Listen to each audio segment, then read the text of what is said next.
Muito bom dia, gente. Que alegria abrir mais um dia de programação aqui na Casa Sul Global. We're starting another day at Casa Sul Global. I am Victoria Brown. I am the MC. For today, I'm going to describe myself. I am an African Amazonian woman. I am wearing a green and brown dress. I have dark brown hair, curly hair. I have a tattoo and I am wearing sandals. Gostaria de agradecer a presença de todos que estão aqui, quem nos acompanha ao vivo no YouTube. I would like to thank you all for connecting and coming today. Tem que retirar os fones, já está todo mundo de fone. Please get your headsets. Participar aqui do painel. Então pronto. A tradução dos nossos fones é feita em português, espanhol. We'll have translation in English, Portuguese, and Spanish. I also wanted to thank Sarah and Narine, our Brazilian Sign Language interpreters. We're launching the first edition of Casa Sul Global here in Belém, a space for political mobilization, production of knowledge, and collaboration for philanthropy between different players in the Global South. We want to change the power dynamics as well and make sure that our main topics are at the core of our discussions. This is an initiative of Fondos del Sul and Rede Comoa. And this year we have the Shift the Power movement with us and the Fund network in the Amazon, with players from Latin America, Africa, and Asia. Casa Sul Global is responding to the call of the Brazilian presidency to have a global workforce, cooperation between people, sectors, and territories to transform commitments into action. Our program comes from a collective creation through a call for propositions for members, networks, and organizations. All the 40 activities that were sent were assessed by a committee with players in Brazil, Asia, and Africa, and they've recommended the activities for our program. So thank you to everyone who has participated in that process. We would also like to thank our funding partners who have made this possible: Baobá, Grupo Volkswagen, Fundo Brazil, Fundo Casa Socio-environmental, Global Giving, Clima e Sociedade, Global Alliance for Green and Gender Action, Itaúsa, Próspera Social, Global Fund for Community Foundations, Global Green Grants Fund, Bem TV, Ibirapitanga, Avina, ACD, Sociedade, População e Natureza, and the Semíramis Institute. Without further ado, we're going to start.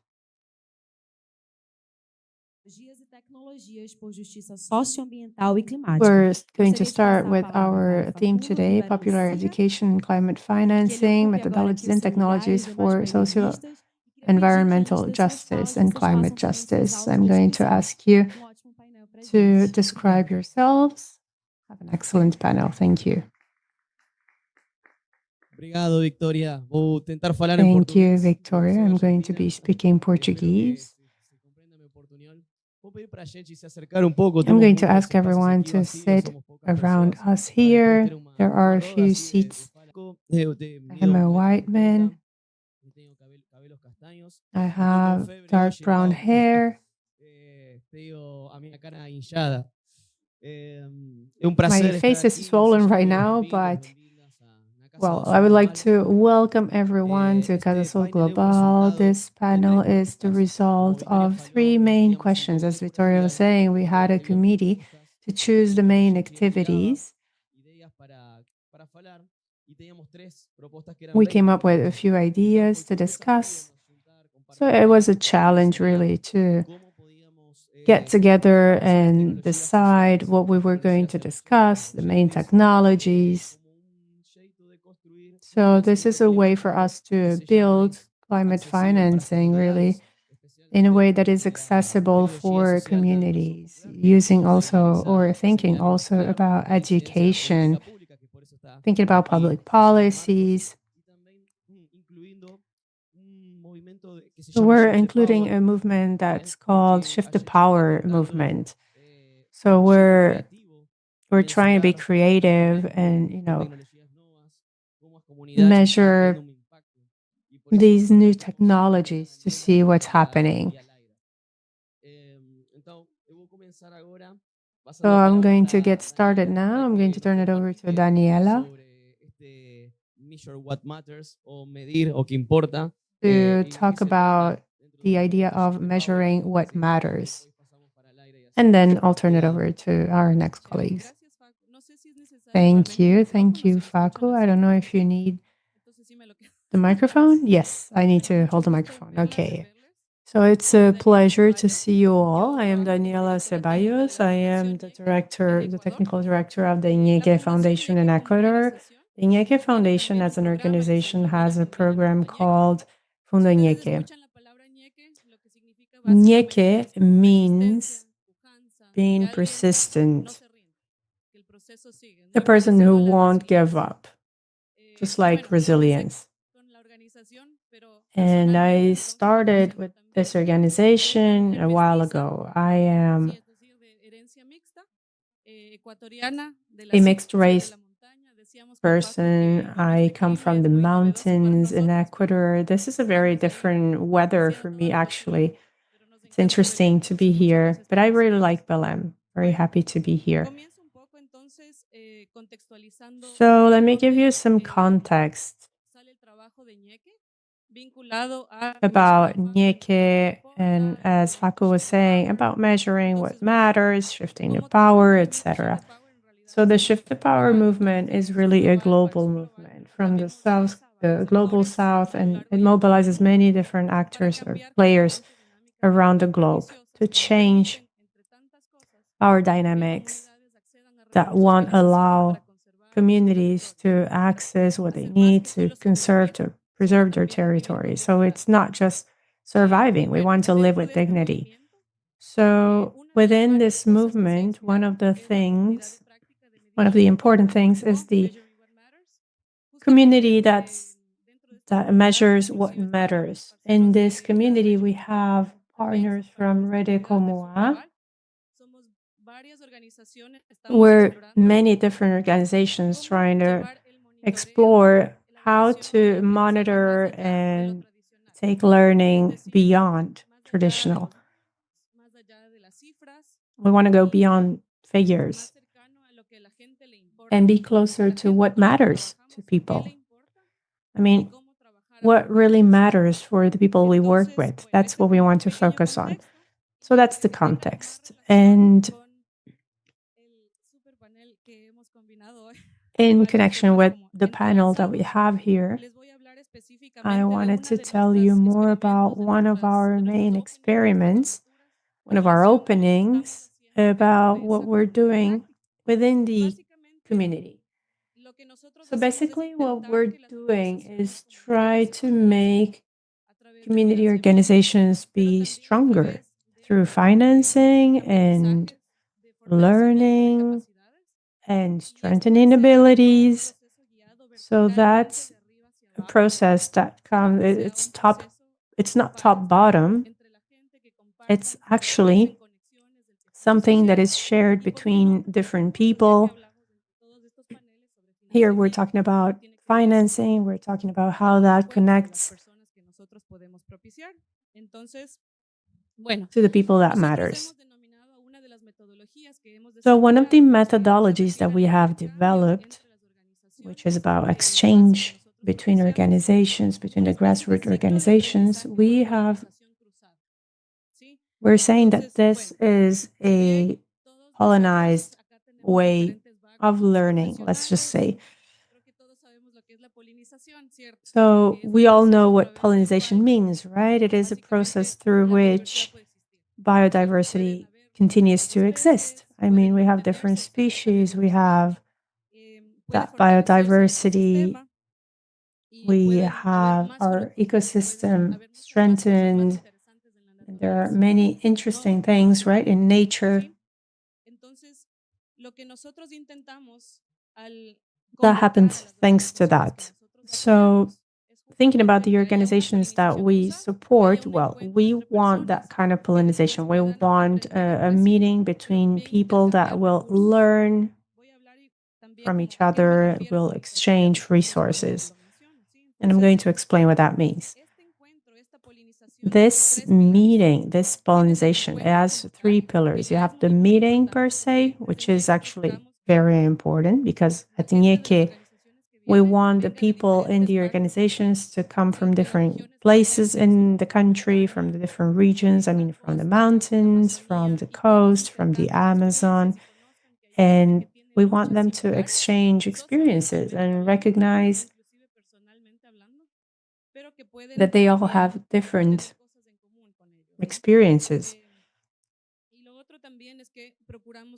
And we try to make women and young people participate because they don't usually have access to these meetings and workshops.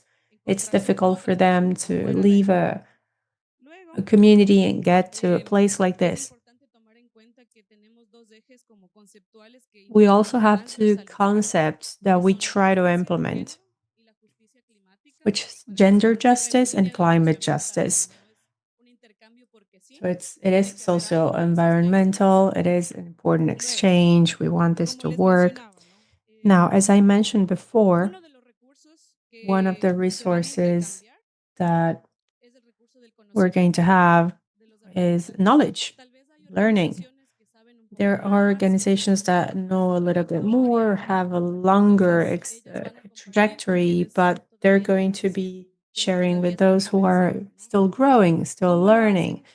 So how do they do that? Well, they present their projects and they have some themes that they discuss. They have some processes of joint reflection to think about their expectations, see how the process ended in the end.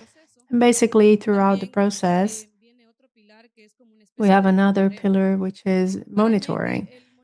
For NIECE, monitoring, and within the practice of our community, which is measuring what matters, this goes beyond just supervision. We do not want to control people in a way, as I mentioned before, that is vertical, as if they only had to talk to a donor or a foundation. The idea is that they learn how to inform their communities about what they're doing, their peers as well. So when they expose the results, they show the results of what they're doing, this is the way they do it in these reports. And they talk about dreams, expectations, etc. So that's about monitoring and learning. It's important for us as well to understand how people are connecting. And that's where we're talking about that social tissue, let's just say. So we have to say, okay, what resources beyond these lessons learned do we have? We have contacts from other donors, possible providers as well. Some of them work in bioeconomy. We also have strategic connections, networking, to understand where to sell products, how to expand. Because if we think about bioeconomy products, usually they're in a very local level. So if we have different people from different regions, it's possible to expand these contacts. We also see that it's interesting because they start to build momentum and do things together. I mean, they're more proactive in that regard. They say, okay, we can try and have this project together. I will play this role, you'll play this other role. And then, we're no longer isolated. We're no longer saying, I only care about my own situation and my problem. Now it's the problem of everyone and also everyone's solution.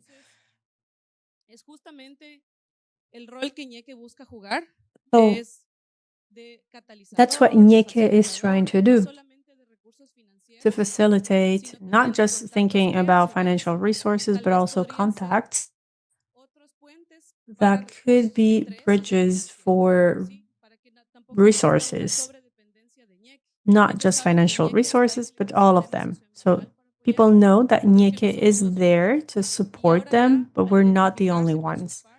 And now, having identified with their peers, we see that they strengthen their confidence as well to try and find resources.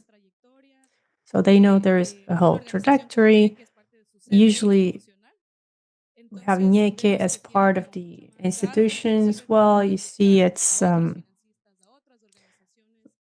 good to have these foundations by your side to try and find more resources, more players. So basically, what we're trying to do is to build and rebuild, in many cases, these ecosystems of players, social environmental players in the local level and a regional level, so they can have more diversity, to learn from each other, to exchange resources and links, and to strengthen what they're doing. Thank you.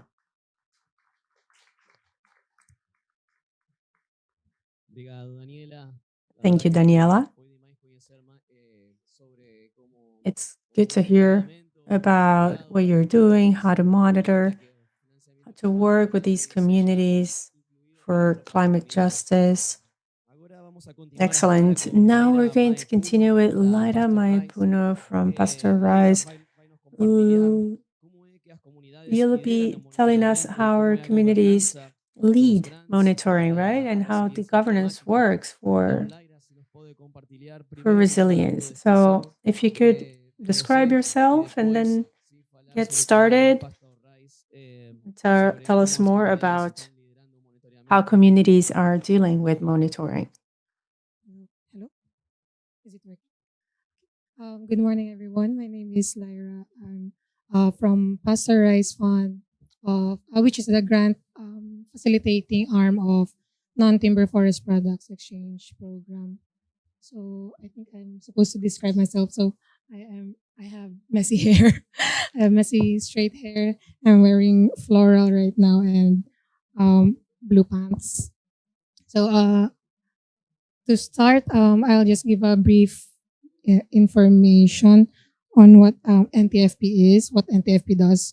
So NTFP, we want to promote the sustainable use of non-timber forest products or the resources we get from the forest that are not timber, which is honey, coffee, wild fruits, which are essentially healthy to the ecosystem and to the communities that are depending on the forests and healthy to their well-being and the ecosystem. So the non-timber forest products are deeply interrelated with their identity and the livelihoods of indigenous peoples and local communities or IPNLCs. And our vision as an organization, as a network, that by 2030 is that we resilient IP and LCs are recognized as respected stewards of healthy forests and living securely in their own territories, in their own lands, for not only their generations, but generations that will come after them. So this vision is specifically emphasizes like that the center of it is the women and the youth. So like there's a special mention on that. And this means that it's more than safeguarding their forests. It also means advancing their rights, strengthening their self determination, their autonomy, and ensuring that they are fully participating in the decision making processes that involve their territories, ancestral territories, and the issues that affect them. So while NTFPEP is spread out across South and Southeast Asia, from Malaysia, Indonesia, Cambodia, India, Vietnam, Philippines. The Pastor Rice Fund has supported beyond that. So we have partnered with communities in Mongolia, organization in Mongolia, Nepal, Bangladesh, and Papua. And today there is currently regional monitoring and evaluation framework on the way. So it's currently in development. But I would like to highlight how participatory and people-centered, gender-just MEL or monitoring evaluation learning systems are essential, and how first grants, how local knowledge, community-led storytelling shape more effective and equitable climate action. And first, for grants, it enables, it's a powerful tool per se, that because it creates flexibility. It enables processes that follow the community learning, that enable community learning, that is experiential, reflective, and grounded in people's realities. The grants can give community space to define their own priorities and design their own pathways and processes to strengthen their own climate resilience. And instead of subscribing to our rigid framework, they will have the autonomy to set their own pace, and they will define what is success for them. They would be able to validate their own progress and data, and they would decide what matters most, and that's most significant change. And for PRF, we hope to that we are not just providing funds, but we are supporting them by linking them to for technical assistance, or by offering like the technical aid as well, like proposal making, proposal writing, financial management, communications and advocacy workshops through different modalities, visual communications or advocacy, plan making. Capacity strengthening includes technical skills like photography and video and writing. So this approach not only allows communities to lead and innovate, but also allows them to be able to reflect and share experiences with their fellow communities. And it's also the reason that our MEL processes are remain rooted in rights, learning, and the lived experiences of its communities. So for the second point, community-based decision making, this is the heart of PRF's work. That resource allocation is must be community-based, and that communities know what they need for their advocacy. They know what their solutions are to the problems, the issues that they're facing, and they know their own cultural, ecological, and political realities that donors and funders do not always see. And that is why participatory decision-making mechanisms are woven through every stage of the grant process. Even MEL becomes a tool for mutual accountability, as it is one of the MEL principles of our organization, where NGOs and funders are also subject to like mutual accountability, feedback, like feedback loop.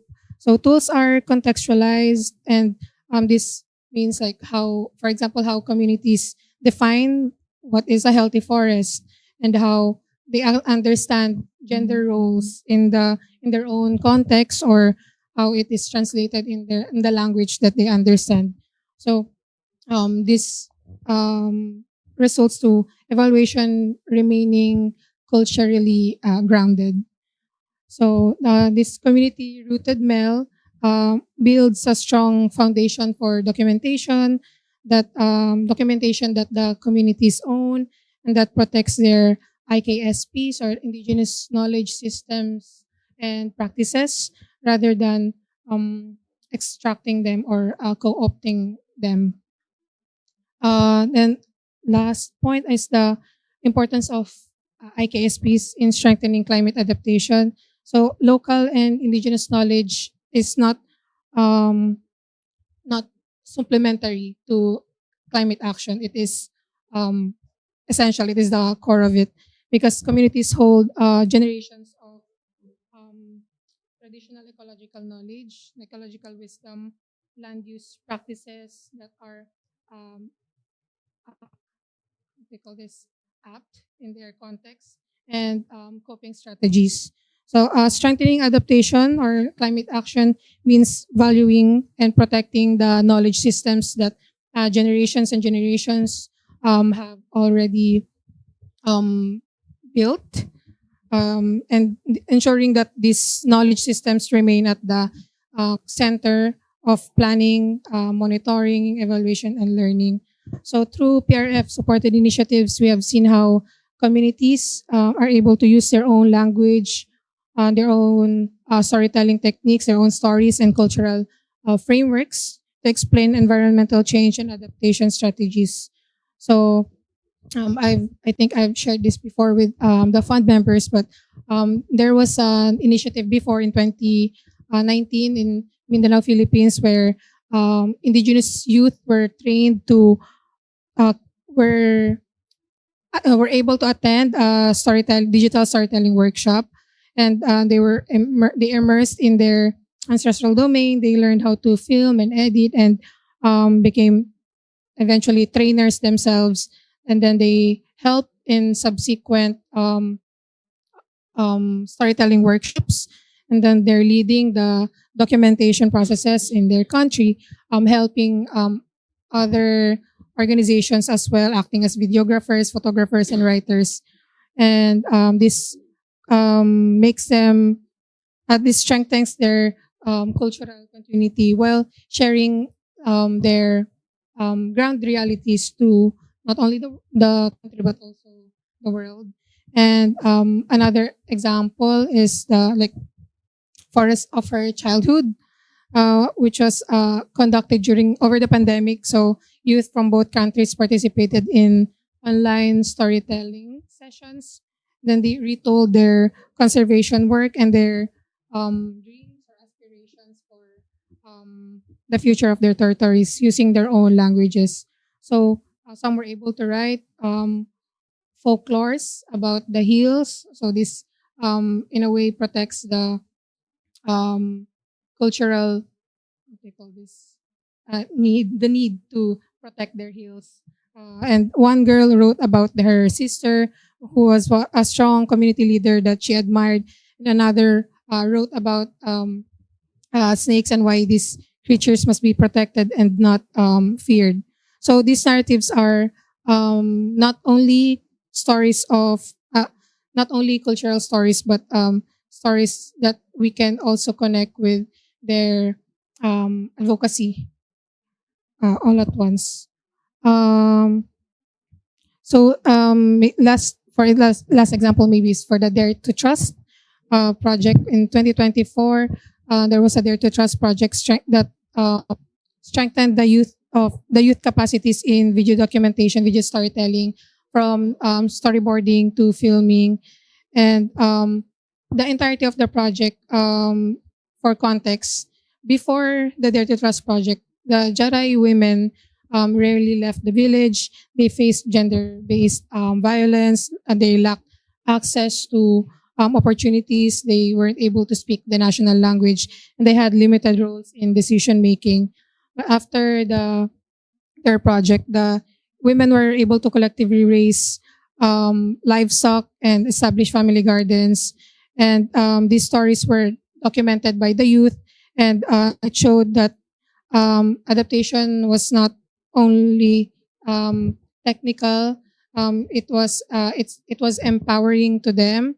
The project empowered them, and the youth was able to pave way for their stories to reach the world. So yeah, in Pasteurized Fund, we believe that adaptation is strongest when it is built and led from the ground, from the IPs and LCs, powered by their own knowledge, narrated through their own lens, and monitoring and evaluation and learning. Therefore, must not only be people-oriented, it must be people-led.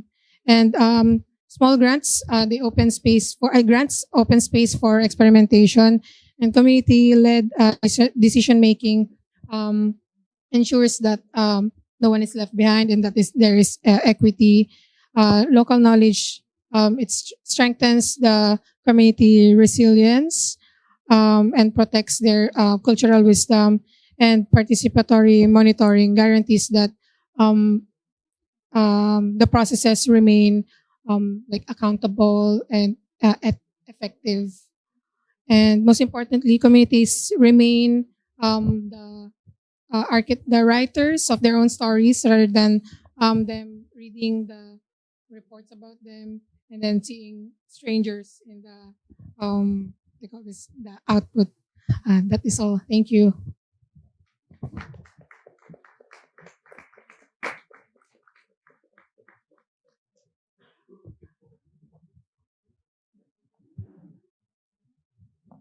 Thank you, Lyra. Very interesting experiences from Philippines. Me pidieron en producción que pase a hablar en español. Se ve que mi portugués está... They requested me to speak Spanish.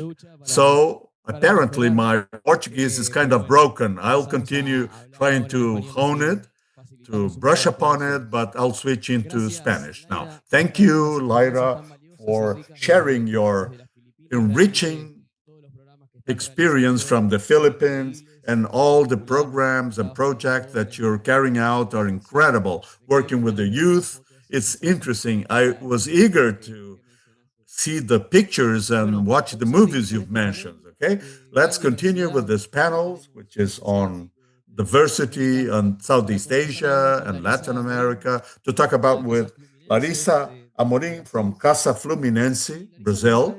And Larissa will talk to us about popular involvement in the outskirts of large towns. Larissa, can you please share with us what are the social and technologies and methodologies that you're using at Casa Fluminense to deal with climate finance? Thank you. And the climate change. Good morning. Can you hear me? Yes, good morning. Yes, can you hear me? Yes, loud and clear.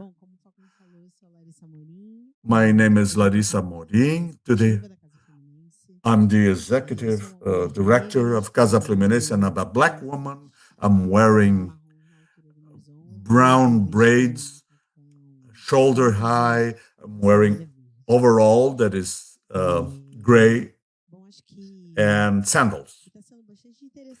It's really interesting to participate on this panel.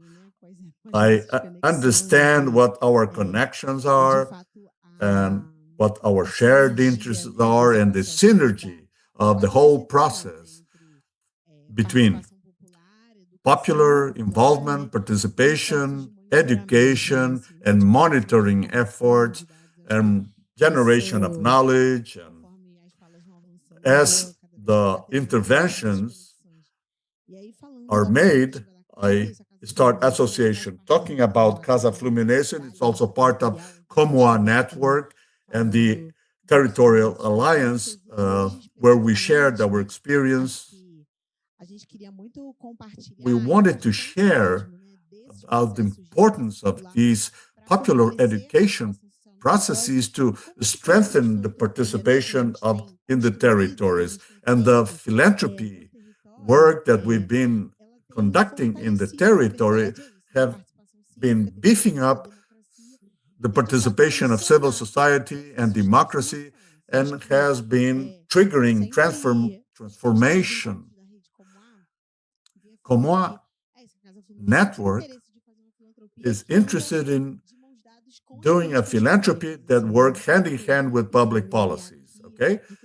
So Marcus will be here joining us, another colleague, because we know that it's not the philanthropy that will scale up the initiative, but it may support participatory methodologies that may boost transformational processes. There's no way of moving forward without a strengthened civil society and strong territorial leaderships, okay? We are territories and people in territory. It's impossible to build sensitive public policy. Of course, we need technical background and raising all the information and gathering all the information. But without the participation of people, it's impossible to make a difference. because it's trying to build without the collective intelligence that is an expert in those territories. So, throughout our trajectory, Casa Fluminense, and I wanted to share with you some of these technologies and methodologies, social technologies, that is. Cassia is from Agenda and from Western Rio de Janeiro. Pamela is part of this initiative in Petrópolis, and this has been affected by the extreme climatic events in Rio de Janeiro, landslides and floods and stuff, but Pamela, who's sitting here, was part of this initiative of fostering social participation, social involvement through agendas. We're all together, none of us is alone. This was the name of this, which participated on this initiative by Casa Fluminense, developing these social methodologies and technologies to apply in our territories. And I'm really happy to see you here on this panel. The first methodology that we've been fostering are local agenda methodologies. It's extremely important to talk about this initiative, which is an effort that establishes a dialogue with what our colleagues, our panelists are bringing here, because it prioritizes popular education for collective exchange of experiences and ideas to capture and hear what's in the collective longing or interest and organize fights and voice our concerns. More specifically, for socio-environmental justice and climate justice, to achieve that. Well, this is a two-page Rio agenda that has a host of initiatives that are advocating that. Popular housing, safe housing in the outskirts of large towns like Rio de Janeiro, Everton, and other colleagues have been advocating that and developing the Maré community chart or booklet. Smallholder agroecology or household agroecology. Get back to our greener outskirts, but enchanting and bringing more resiliency and providing more safety and security. We have a major challenge, which is famine. Okay, so today we've been multiplying our initiative. 3 years ago, we were able to have the first local agenda to take place outside Rio de Janeiro, which is the Belém agenda. It's really curious because we had implemented our agenda here in Belém 3 years ago, but our focus, our commitment in Rio, number one, we noticed already that how much philanthropy has been fostering local agendas and very important popular involvement to provide more visibility to our leaders, community leaders, to impact public policies, right? To influence public policies and to be awarded as we were, right? This has been extremely important.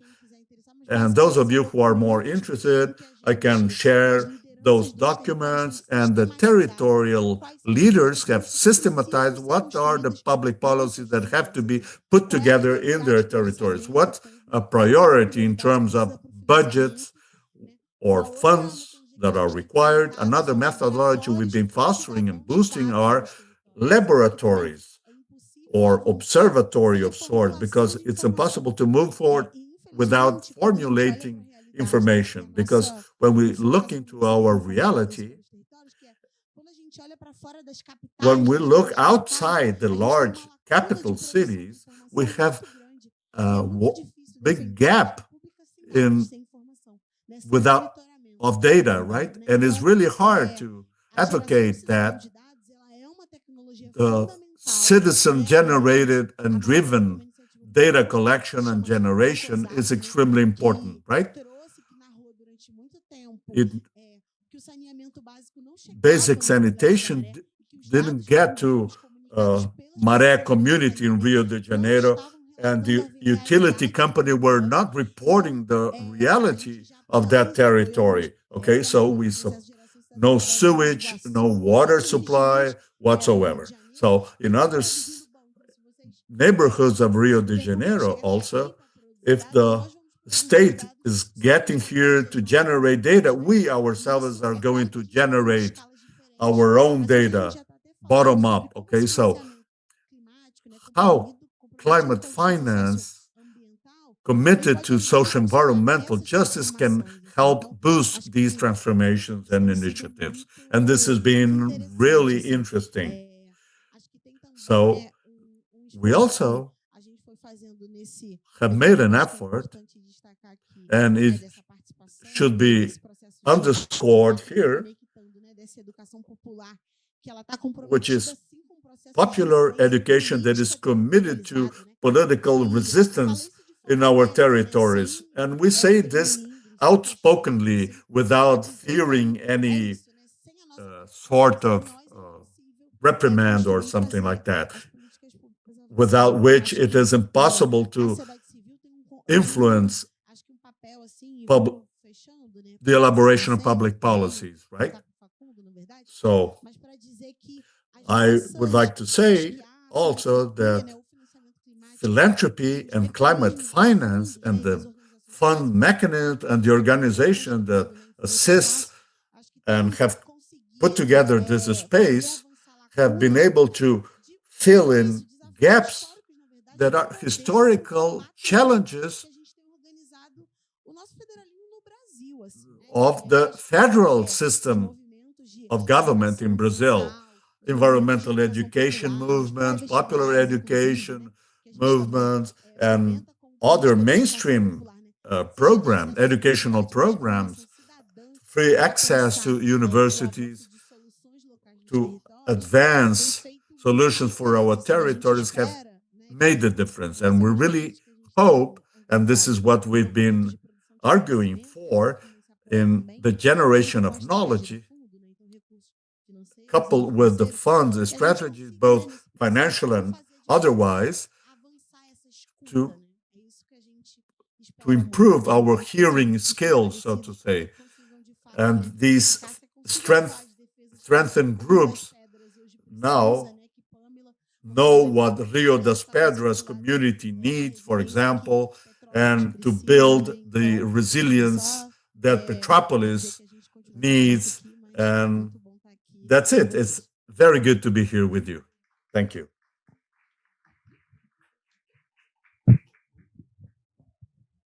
Ahí está terminando de traducir. So, yes. Thank you, Larissa, for sharing all the excellent Casa Fluminense work that you've been doing, generating or community-driven data.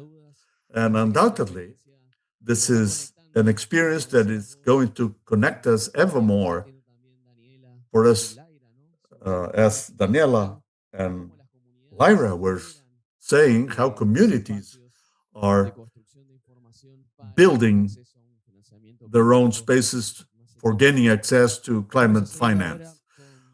Let's continue with Semíramis Biasoli from FunBEA, Brazil. She's going to share her insights about environmental education to strengthen climate education and the influence on public policy. Welcome, Semíramis. Thank you for joining us in this panel. Yes, whenever you want, you have the floor, okay?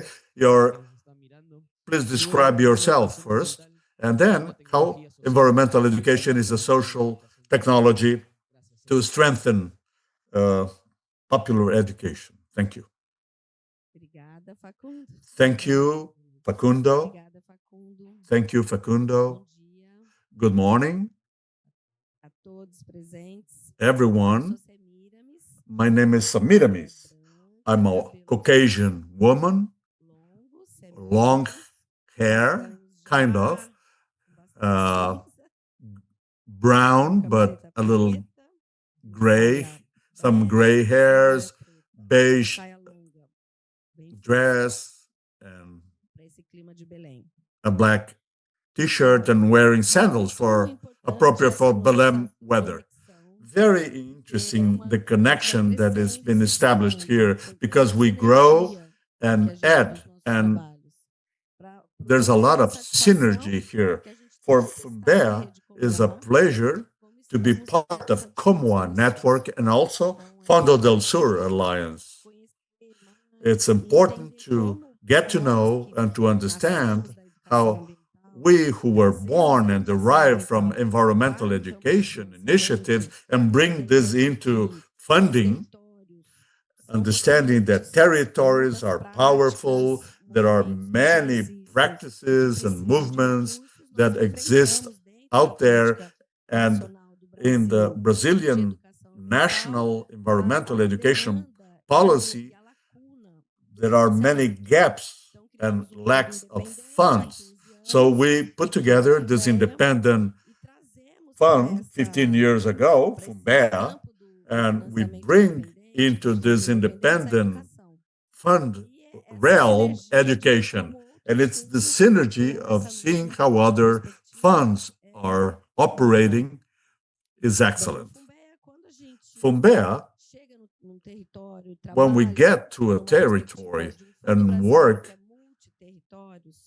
on this multi-territory perspective, but with a permanence in each one of the territories that it proposes to work with, we build a method. We are based on this method. The method passes through governance. That's how we build a participatory governance. Some of you touched this. This is not funds or grants that are lent there.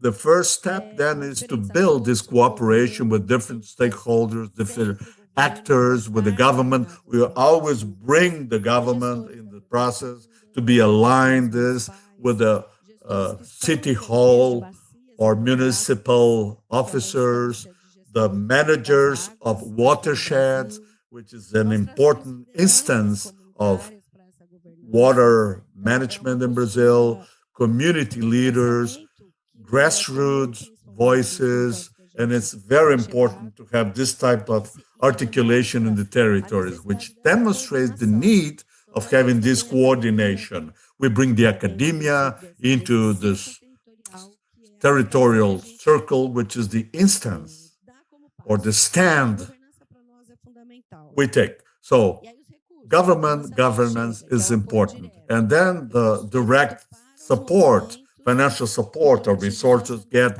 to the socio-environmental collectives and grassroots movements. But this is accompanied by a training process.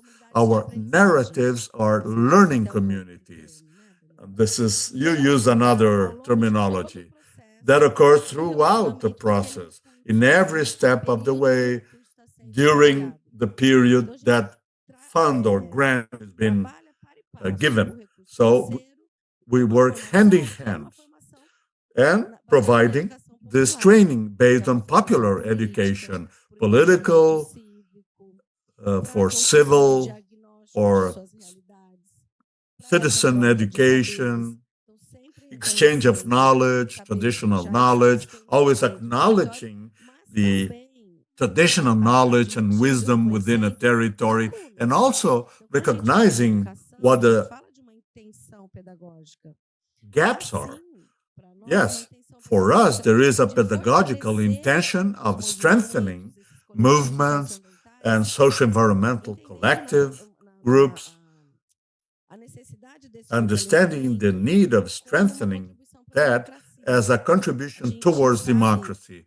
We know quite well the gap that organized civil society has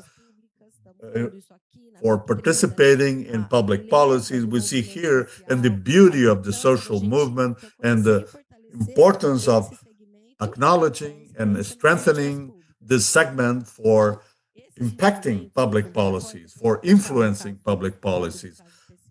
I will tell you some more specifics of FunBEA, and it passes through this recognition of the need to strengthen organized civil society to deal with democratic issues, justice, socio-environmental justice, and the defense of rights. So these are the socio-environmental processes that are coupled with the grants or funds, probably. We've been operating strongly in northern coastline of São Paulo, and a tragedy occurred there. Climate tragedy occurred there with many casualties and an environmental tragedy, in fact. When a tragedy takes place, we all know that the emergency funds arrive because it's all based on a contingency plan. And FunBEA was concerned about the continuity, how this territory was going to respond and be after the tragedy and the relief money that gets there. So in 2013, we detected what and identified what were the movements that were created during the emergency and that needed a lot of support, financial support and exchange and support from other movements during and after the tragedy. When we called for proposals in 2024, we supported 18 movements to provide institutional training and strengthening, and it was the very first grant they received. They are women's collective, youth collectives, and indigenous territories, Caiçara, Quilombola, which are former runaway slaves communities, and what we call the shared agenda that makes the difference. These movements were not connected at all. They were fighting. Some of them were allied or connected, but they had not the territorial vision as a whole. They were not connected towards a same goal. And being able to hear what the territorial needs are, when we talk about governance, it means that the grant, how are we going to destine the grants, the funds in the next calls, for example. Now, 2025 responds to a demand of and concerns of those movements that are interconnected and are now working jointly, giving continuity and strengthening the influence in a significant way. So the incidence is really transformative. I mean, before, everything was isolated. They wouldn't really change the policies, but we see the power of incidence here. And an important thing that we see as well at FunBEA and the collectives is that the youth was not involved in these movements. It was difficult to have them participate. And this year we're working with the youth and we're trying to see the following. This is not an isolated thing. I mean, a person comes to be trained, to be educated, and then they'll be empowered and they'll have more information. This is about communication in education. I think for the youth, that's a very important thing for storytelling, for engagement, for reading territories, to strengthen what they're doing, their collective as well. So many young people, they are here because they're in a collective for, I don't know, skating, for hip hop music, etc. So these movements, they are part of the territory collectives as well. So that mediation is important. That's what we're doing through resources. That's actually very important. These are fragile movements. We need new resources, but we also need to connect all that. So all that for us has to do with environmental education and this idea, these principles of engagement, of this view on public policies. So we get to the very foundation, the very core. We see the socio-environmental movement as well. And we have governance, and we have to continue. I mean, this autonomy, we're independent movements. So that means that we have to build this autonomy in the territory. And that's what we've been doing with the circle of donors. We see that the resources of the territory, they need that feedback as well. So we try to find these partners. We're bringing new partners with more consistency as well. So we're talking about incidents. We want these things to come from the state, to recognize that as a strong thing in the territory. We start to have a place for speaking up. We have the public budget as well that is strengthened. So, education will contribute to bring all that financing as well. And that's everything. That's what I wanted to share. Thank you.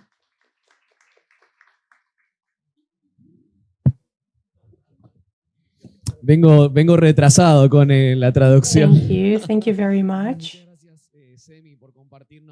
Thank you for sharing what FunBEA is doing now in terms of education and incidents. It's nice to hear about that. And I'm going to turn it over to Marcos now. I think the goal for civil society is to contribute towards incidents. We're not here to replace responsibilities of the state. We're here to work together, to join our forces. So I'm going to turn it over to Marcos Sorrentino from the Ministry of Environment, so he can tell us more about policies and citizenship in the context of the climate crisis. So I'm going to ask you to describe yourself, and then if you want to talk about this aspect a little bit more. Thank you. Thank you. Thank you for the opportunity to be here. I am a white man. I'm in my 60s, almost 70s.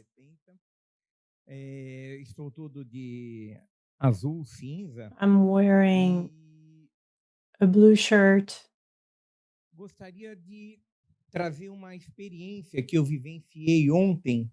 And I wanted to share some experience that I had yesterday here in Clarassi, a district of Belém, with an association of cooperatives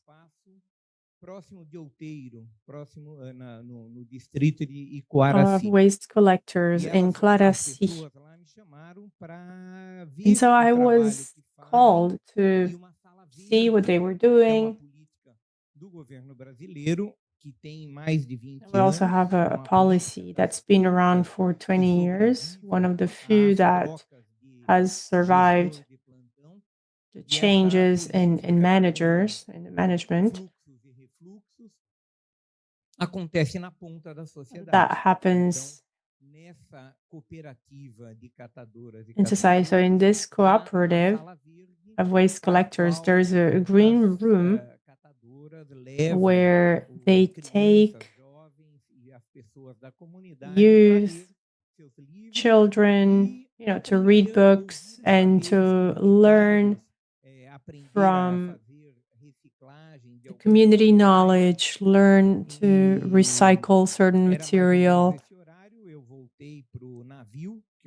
So I went back to the ship where I'm staying, and I was there sipping wine, and I thought about a time in which I started to cry a few years ago in Sao Tome and St. Thomas and Prince, when I was visiting a market, and I also noticed the difficult situation in which people would bring their products from agriculture to sell them there, and the conditions were terrible. That was in St. Thomas and Prince. So I was wondering, what is the role of public policies in this regard? For waste collectors, for farmers, how can we talk about having a correct civil society action for or in a failed state? Maybe these are strong words, but I'm talking about reformulating the state. I mean, the state needs to effectively serve society. There's no way for us to complement a state that is just maintaining status quo. It's just ignoring the issues. It is just telling society that the problem for global warming is CO2 emissions, or having agreements to plant trees or change the energy matrix, and that's it. It's not that it's not necessary, that these measures are not necessary, but they're not going to be enough. If the state is thinking about maintaining the status quo, this is not going to work.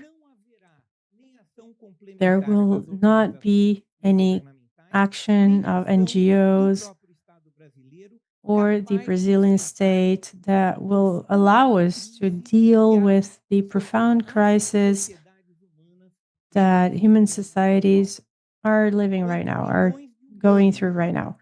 8 billion human beings will not have a place in this way of living desired by the other billions of humans. We all want what Ailton Krenak says is the civilization kit. Everybody wants a nice car, a nice house, but 8 billion accesses to that civilization kit is going to bring us all to mud. I mean, there's no way for us to continue in the planet like that.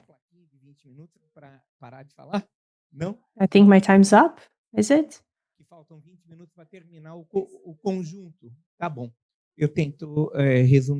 Almost up.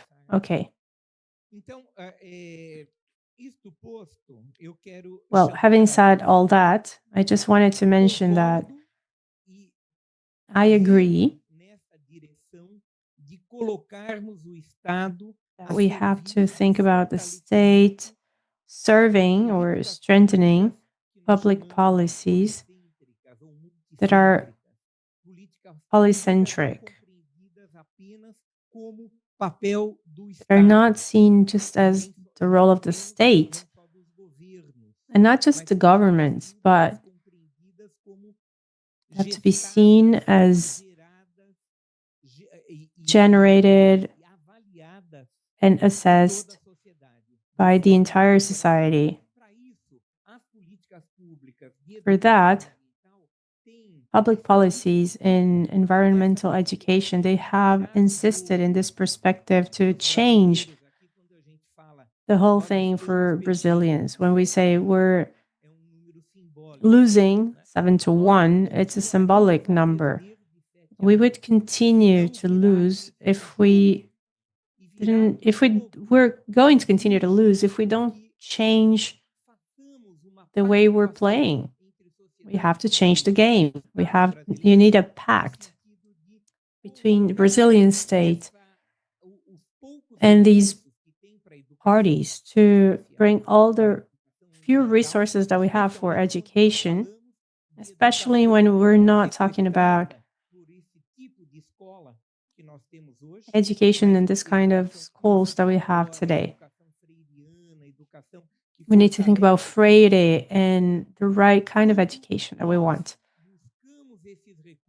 When we try to have these resources, we have to make sure that every public policy of popular education, environmental education should be a resource strengthening what has been mentioned here by my colleagues. We need to think about monitoring and participatory evaluation. We have to strengthen this perspective with policies that are different from the original, from these looks of diversity in our society. In 2023, we wanted to get to COP30 with the voices of diversity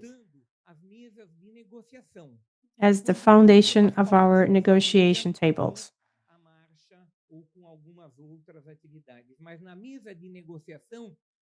So at the negotiation table, education, popular education, that is committed with social transformation is absent. The people I've talked to, they don't see education as training people for planting trees. They're not capable of understanding, not yet, what education we're talking about. We now have a reference for popular education in Brazil, which the General Secretariat of the Presidency has worked on, and one of the chapters is about popular education. And you can see that, there's more detail there on the perspective that we want to implement in the country for environmental education. There is a network it is very fragile right now with the Council for Education of Adults in Latin America and the Caribbean, and that's connected with the International Council for Education. So this network, it brings a lot of what I am talking about here. I think it's worth trying to rescue these documents that have been done throughout these years. Thank you. Muchas gracias, Marcos. La verdad Thank you, Marcos. I come from a country where climate change is something that a lot of people are ignoring right now. So it's good to be here at COP, listening to you and putting this at the center, at the core of these discussions. This brings a lot of hope. It's very good. Well, so personally, I wanted to thank you for that. I think it's not a good opportunity. We've talked about a lot of topics, so it's a good opportunity now to give space to the ones who are listening to us here in the audience. See if you want to ask any questions, if there's anything that you wanted to share. So you're all welcome to participate and ask your questions. ¿Te podés presentar con una autodescripción? Could you also introduce yourself and describe yourself? Of course. Good morning. I am Pamela from Petropolis. I am a Black woman with braids. I'm wearing a white shirt with the name of my organization. I have black pants. I wanted to thank Larissa for inviting me, and I have a question here for you. I have to say that it was very important to have the financing at Petrópolis. First of all, we were able to work on the 5 districts of Petrópolis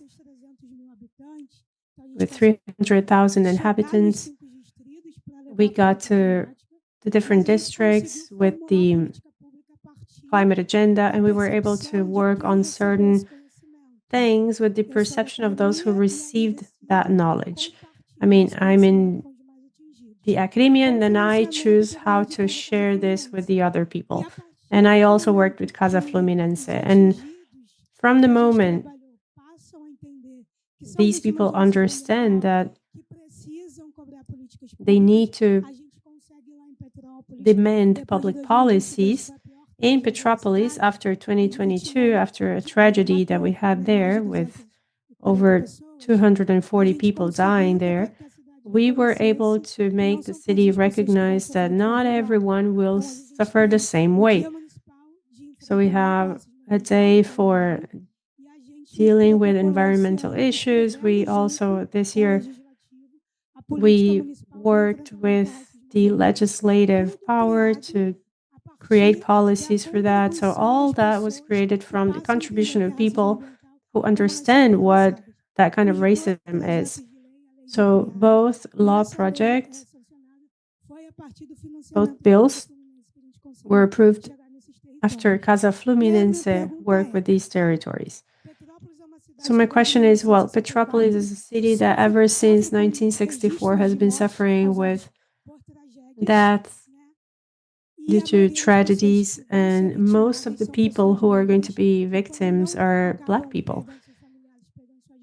And when that's not the case, they are sick in this cycle, and it's very difficult for the population, the African American population, to grow because they get sick. They go through so many tragedies, and with this history, with this projection in the media, why is it so difficult, to get financing for the things that we do in Petrópolis, and especially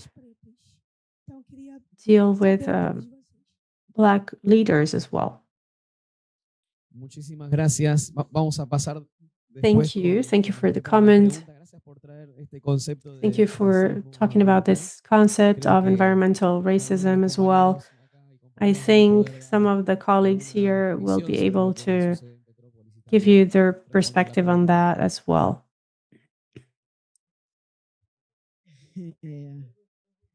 Não, acho que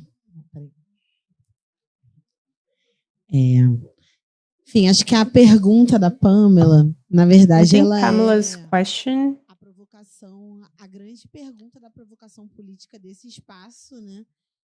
E de dos compromissos, inclusive, is important in this space, da COP, né, aqui no Brasil, assim, né? Acho que o financiamento and it has to do with the presidency of COP is discussing here.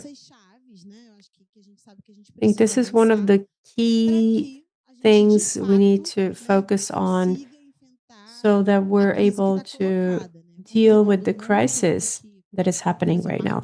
So I agree with what Marcus was saying. We're talking about a systemic issue. We're talking about a predatory model of destruction, something that we cannot fix. My idea is that it's like we're trying to mend all this, and it's very hard. And as Pamela was saying, we're still trying to see what public policies have to do with the environment, climate, and that are really committed to dealing with what happened in Petrópolis, to avoid that more lives will be lost. And by the way, this case is a very important case. What Pamela is saying is really important. It is about destruction in Petrópolis. And there is a central matter that we also have to focus on. Yesterday, Pamela, we were discussing with the Adaptation Fund and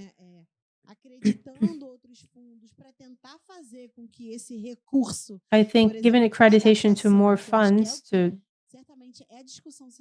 work on these resources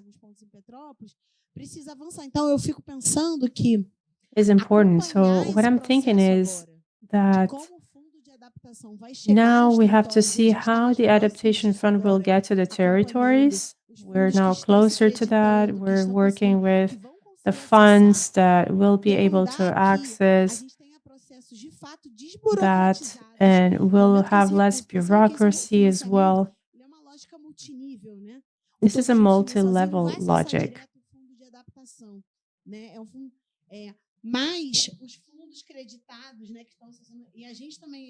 But anyway, the funds that are certified, we're trying to make sure that these resources get to the hands of those who matter.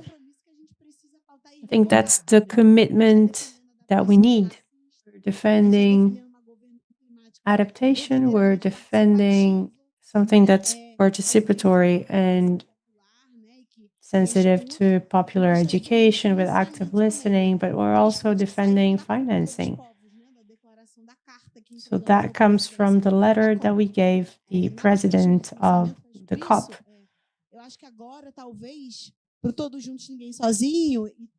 So anyway, now I think we should all be together. Nobody should continue alone. And we'll have to continue with this flow of the funds. We have to see what organizations, what funds are going to be in dialogue with the funds that are having access to these resources, like the Adaptation Fund, as we've seen here. And we have to try to be closer in these conversations. Get to different levels and get to these territories. We'll continue to defend that. Estão me ouvindo? Can you hear me? Pamela, né? So Pamela. Bom, somando com o que a Lari traz, primeiro que financiamento é uma I think funding is a political decision. We are really trying to be in spaces where funding has not arrived. That's a fact. On the other hand, we have to understand this space in which we are. This alliance between funds is a good demonstration of our path. I mean, for us, we're building alliances and we see how potent this is, how powerful this is. So this strategy, this format also has to be there in the territory. We have to build alliances.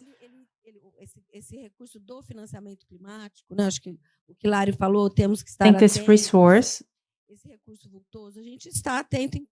we're now we're paying attention to that, but there's a whole path for it to get to the very foundation. So these are very powerful links, as I was saying.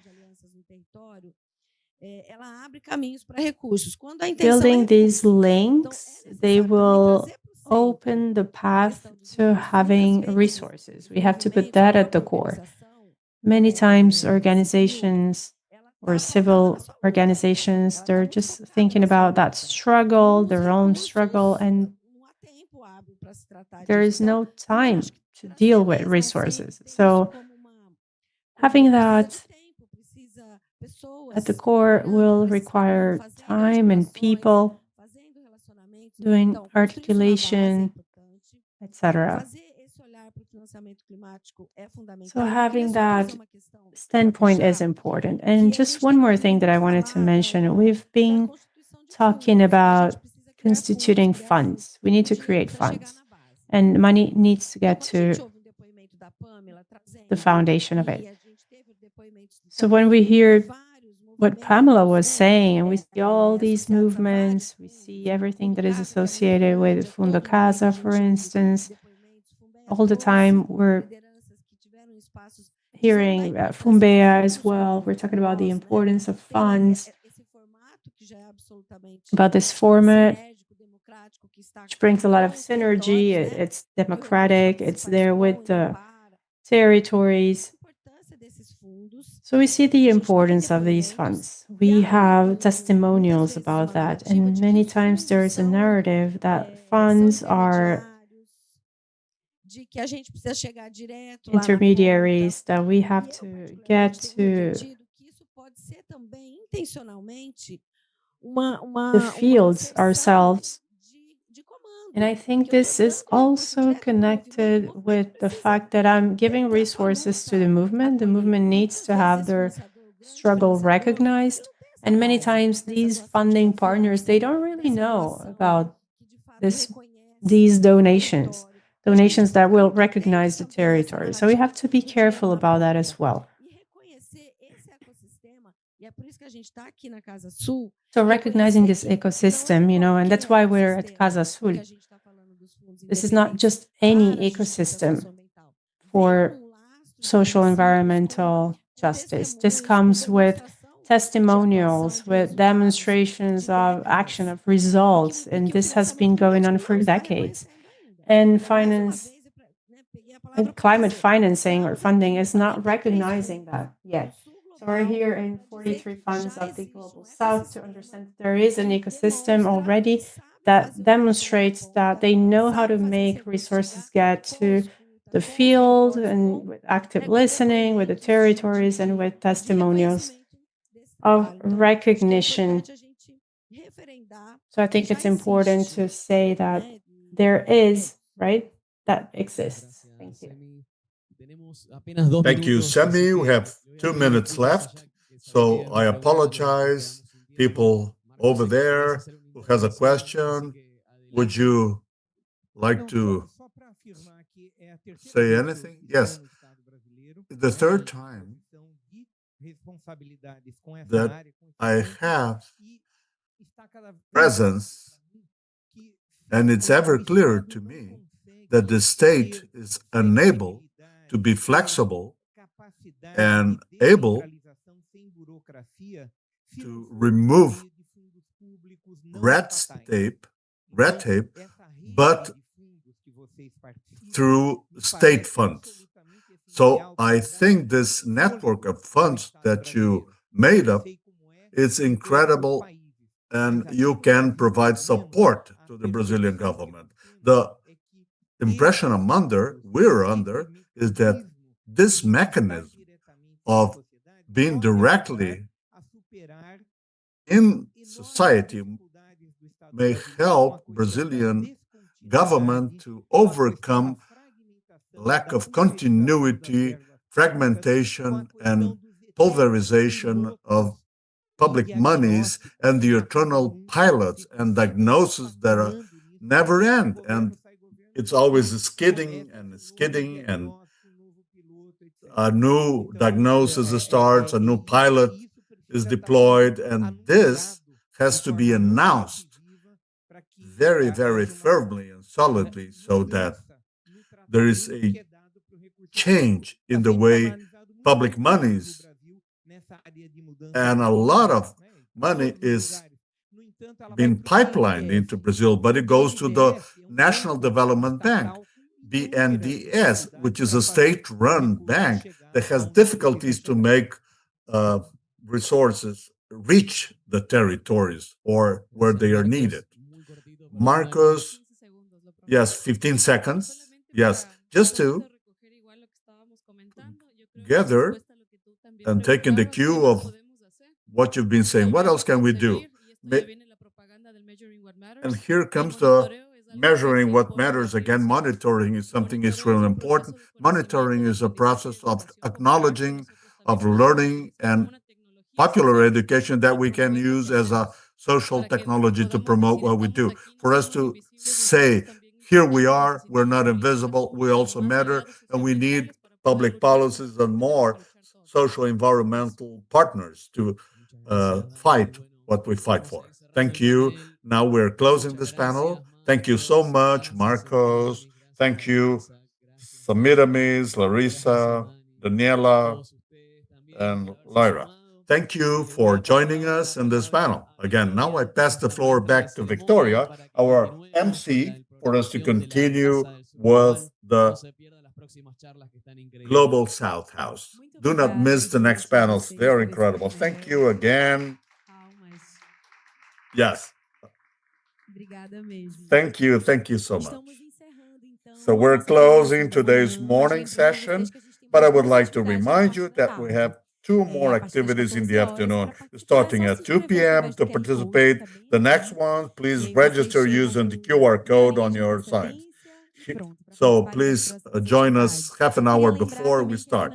I'd like to remind you that here on the monitor, we have this QR code with an audience survey, and we want to hear from you what you think about our Global South House. So it's really fast to participate on this survey, and it's an important feedback from you.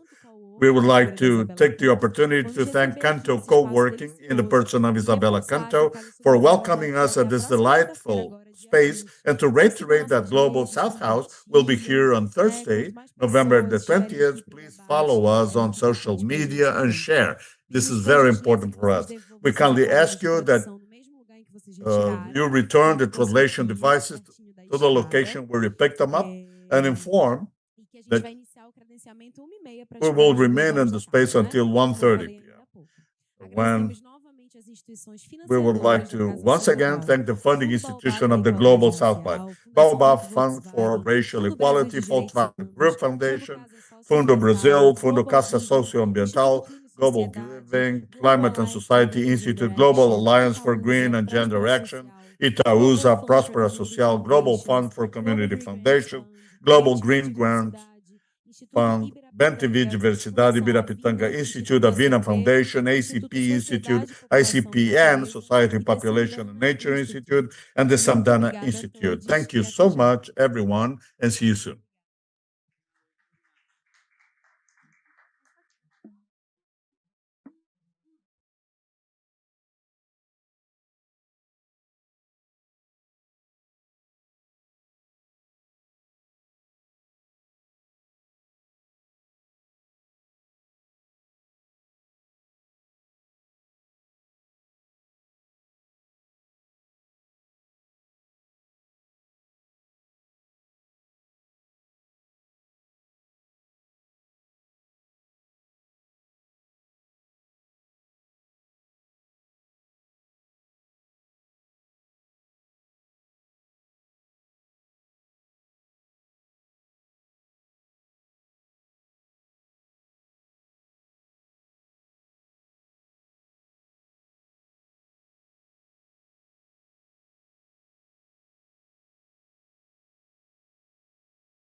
Muito boa tarde, gente. Estamos abrindo aqui agora a programação da tarde da Casa Global. Good afternoon, everyone. We're opening the afternoon session. My name is Victoria Brown. I will be the Master of Ceremony conducting activities of the Global South House. I'm Afro-Amazonic woman, curly hair, with a lot of volume. I'm wearing a greenish and brownish dress, wearing brown wedge footwear, and I have a mermaid tattooed on my right arm. I'd like to express my appreciation for your attendance, for those of you who are remotely attending through YouTube. And I would like to remind you that those of you who haven't picked up your headset should do so for you to follow the panel in the different languages, okay? Okay, you have your headsets. Good. I'd like to also thank Sara and Rangel, Sara Carriço and Ariane Rangel, our Brazilian Sign Language. As mentioned earlier, we're launching here in Belém do Pará the first edition of the Casa Global, or the Global South House Project, a physical and symbolic space for political coordination, mobilization, knowledge production, and collaboration of social environmental justice philanthropy among other actors in the Global South. We want to influence or advocate resource flows and power dynamics, ensuring that local solutions are at the core of globals. This is an initiative of the Fundo del Sur and Common Network, which this year counts on the partnership of Shift the Power movement and the Amazon community networks. So, in Latin America, Africa, and Southeast Asia. Debuting at COP30, the Global South House responds to the Brazilian presidency's call for global cooperation. There is cooperation between people, sectors, and territories to turn commitments into action. Our program is the result of a collective creative movement through an open call for proposals from members, networks, and partner organizations. The nearly 40 activities submitted were evaluated by a curatorial committee comprising representatives from Brazil, Southeast Asia, and Africa, which recommended the activities that make up this program. So, our many thanks to everyone who took part in building the Global South House. A special thanks also to the funders who make this possible. Baobab Fund for Racial Equality, Volkswagen Group Foundation, Brazil Fund, Human Rights Fund, Casa Socio-environmental Fund, Global Giving, Climate and Society Institute, Global Alliance for Green and Gender Action, Itaúsa, Próspera Social, Global Fund for Community Foundations, Global Green Grants Fund, BNTB Diversidade, Iberatitanga Institute, Avina Foundation, ACP Institute, ICPN, Sociedade, População e Natureza Institute, and the Samdana Institute. In the morning, we had the first activity of the day proposed by FunBEA, Fundo, and Red Comunidades Rurales. Now, let's start the activity, building a just ecological transition, funding agroecology initiatives led by workers and local communities. I would like to ask Ana Valéria and tell all panelists to describe themselves for everyone can see us. Okay, enjoy this panel. Thank you so much. Thank you, Vitória. Good afternoon, everyone. It's a great pleasure to be here with a full house, packed house. There's a seat in the front over there. My name is Ana Valéria Araújo. I'm the Executive Director of Fundo Brasil de Direitos Humanos. I'm a Caucasian woman, curly hair. I wear glasses with transparent frame. I'm wearing an overall, which is navy blue, and badges and necklaces hanging on my neck. The Brazil Human Rights Fund is an independent organization to advocate for human rights. We'll be here mediating the panel, building a just ecological transition that will deal on funding agroecology initiatives led by workers and local communities. This panel is an initiative by Labora, which is the fund for support of dignifying work and other organizations committed to climate action.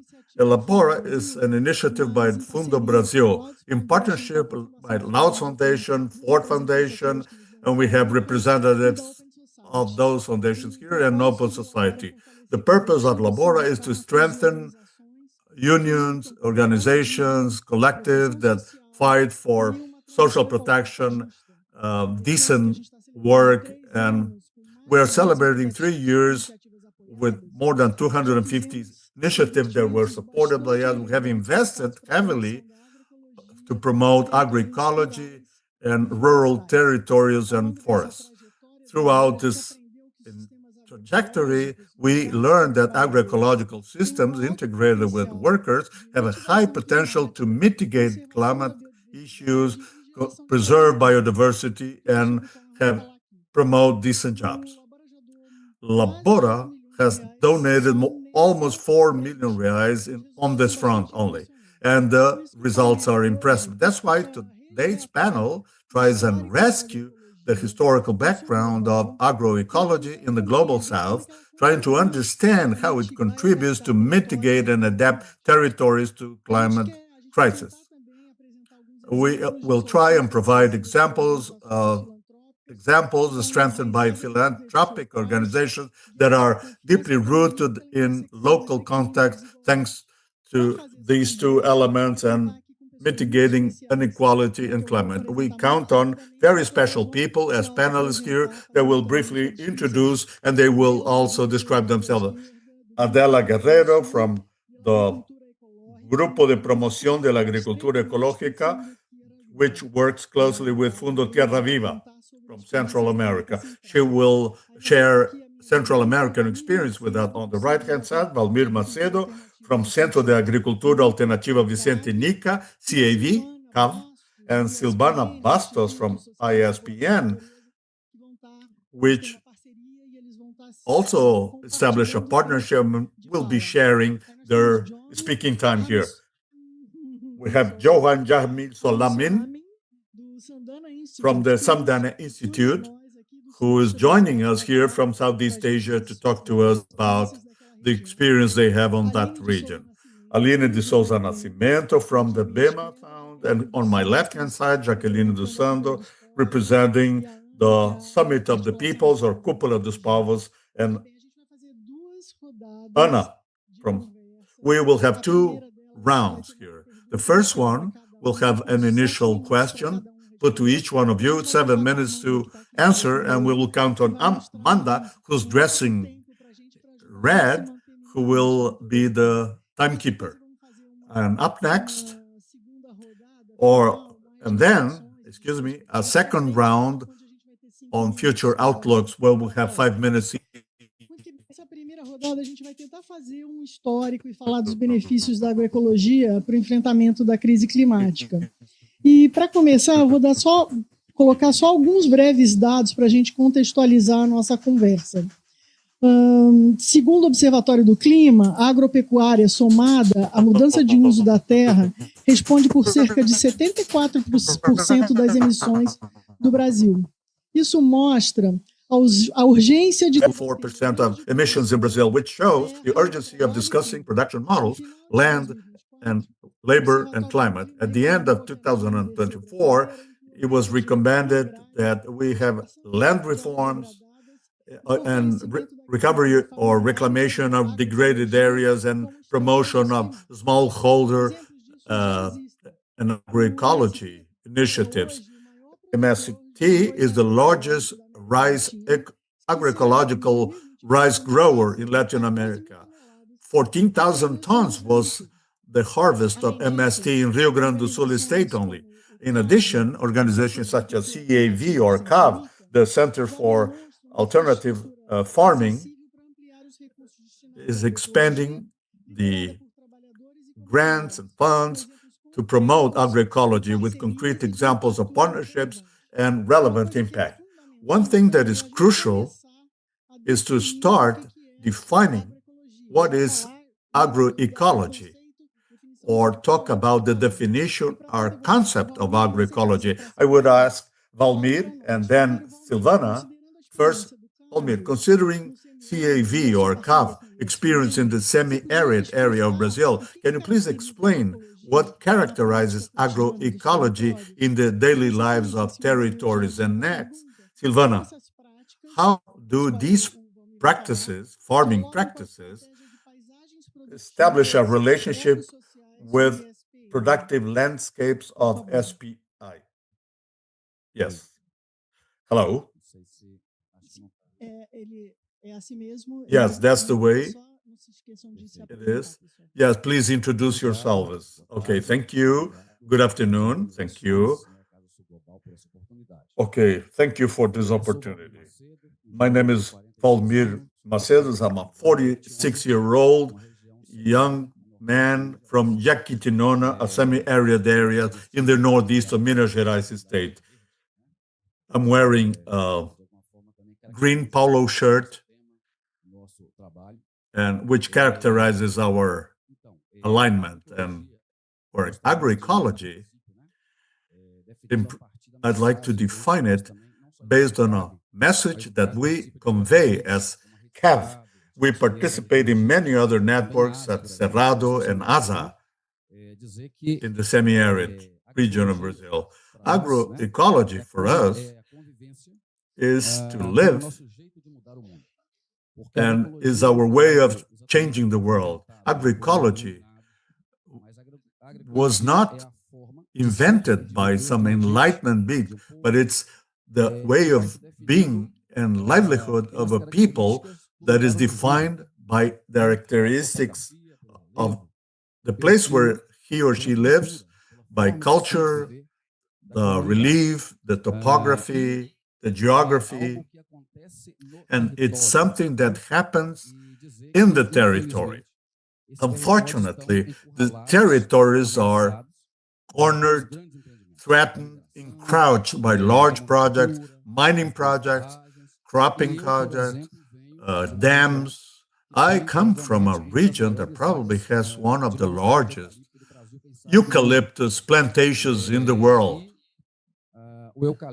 And eucalyptus, according to studies, demonstrate that whenever we have eucalyptus, the water table is lowered at least 10 centimeters a year.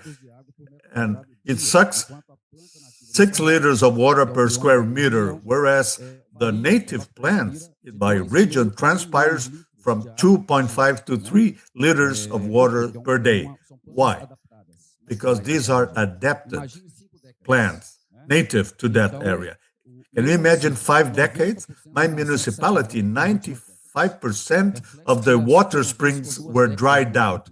So this is the result of 2 decades of eucalyptus plantations. Our role has been at CAV, jointly with the national and local and regional networks, and ASA and other strategic partners have contributed towards technologies, methods that somehow have been implemented by local families, can scale up and in a transformative way. And thus, these are pilot projects and diverse technology to gain access to water for human consumption, for production methodology, considering agroecology, basic rural sanitation, and many other activities. And we've been able, based on this policy, which is a very important element, is to get resources and transform these ideas into public policies, like the reservoir project that has 1,300,000 families benefited. 900,000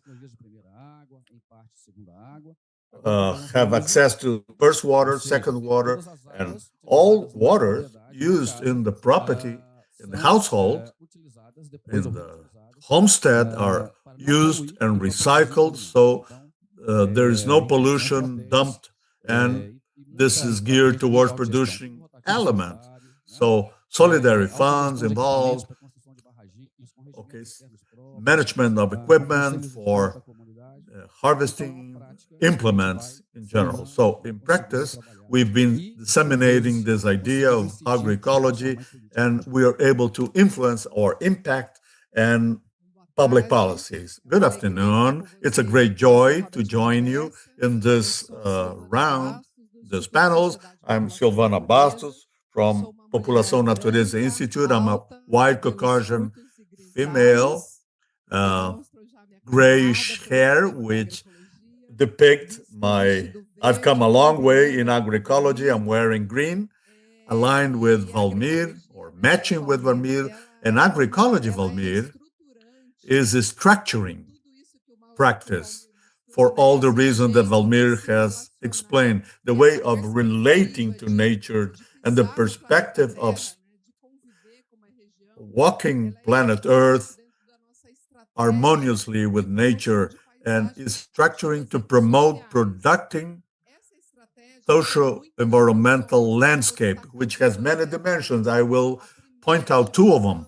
The first dimension is visibility and communications to society, or conveyance to society, about the role of traditional peoples and communities in promoting, in providing ecosystemic systems to the world of social services, and Valmir explained to us, and economic services as promoter of products, services, water, even for agribusiness, even for large city, water, for example. So thinking about productive landscape in ecosystems is bringing to the table and to society as a solution that we need so much to promote services that are ecosystem services to deal with climate change. The other dimension is that agroecology is a strategy to transform food systems. Therefore, a provider of healthy food with very low carbon footprint relative to industrial food systems based on one crop only, for example, which makes that 60% of human food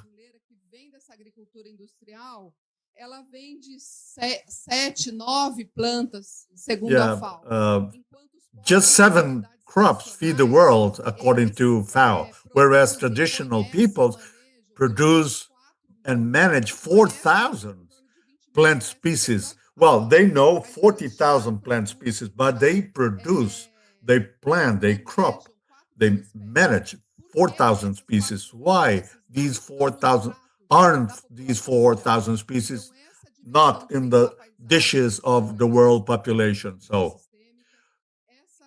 this is another dimension, and also the need of having public policies and other elements here too.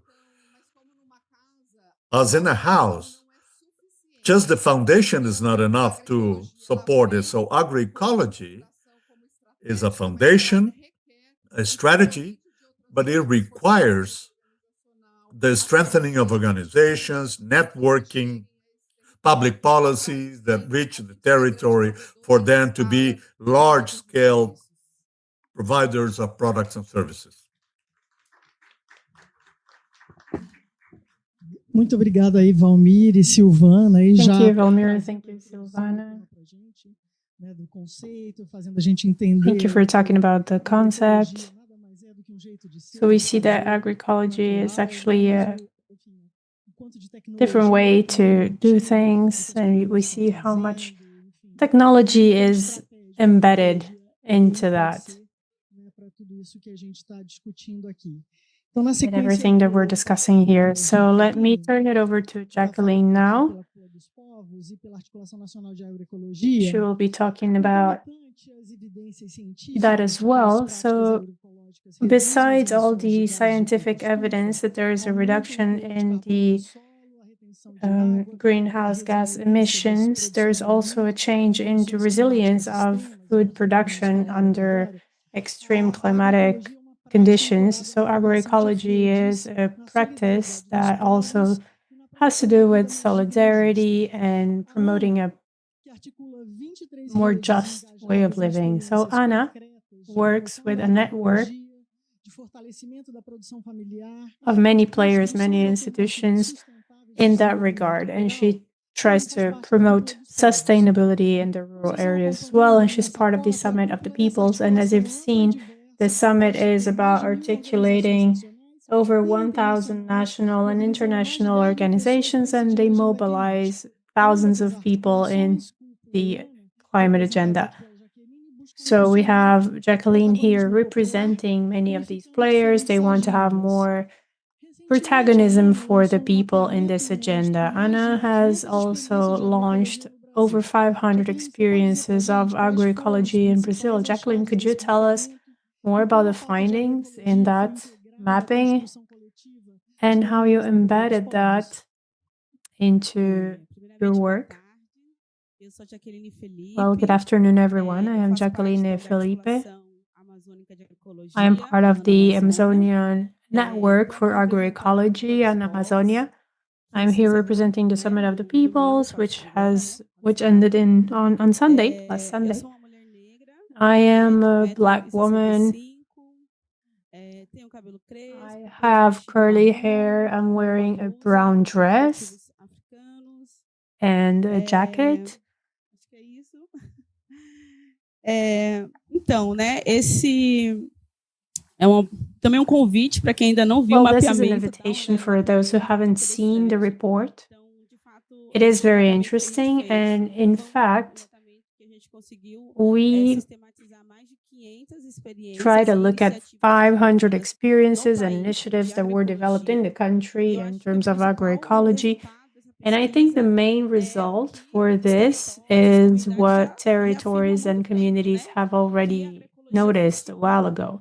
The agroecology works, and that the traditional territories are, they have this great response, and they need to have experiences. And what we've been able to show is that these territories and practices, they have the ability to deal with extreme events, floods, climate change. They have, the ability to recover the soil, the water, biodiversity as well. And that generates savings as well for the local economy, which is fundamental for the territories that's created thanks to these practices. And agroecology is going to reinforce all that and multiply this knowledge. Another important element is that this is only possible because we have the community very well organized. These are not just separate processes happening, so they're all together. We're talking about family agriculture as well, and the protagonism of the youth and women is also essential in this. So we've seen many initiatives in which the youth and women are protagonists, and they were able to organize the entire process. So this reinforces what we've been building for 2 years in the Summit of the Peoples. 2 years ago, we started this. We started thinking how this was going to work, and we wanted this to be a civil society organization, and we knew that public policies had to be in evidence. And we've seen some results already. We've seen that public policies need to have a concrete dialogue with reality. There's no way for us to have a just transition without thinking about the territories, about the agricultural practices, diversity. That's another thing that we have to think about. There's this idea that territories and communities, that they don't produce in the right amount or not enough, and that agroecology is always very falling short, let's just say. So I think that's something we need to deal with. When we start building the Summit of the Peoples, we decided that we had to articulate with the government, because family agriculture would have to be at the core of this. So we talked to all the institutions. We noticed that the problem was acquisition of food, so we were able to do that. And these are very important policies where we have proven that both the Amazon and Brazil have the ability to feed people. So it was 21,000 meals every day, and all coming from family agriculture, so rice, beans, oil, etc. It wasn't just vegetables and fruit, but also the entire thing. So it was thanks to agroecology and family agriculture. So that is possible.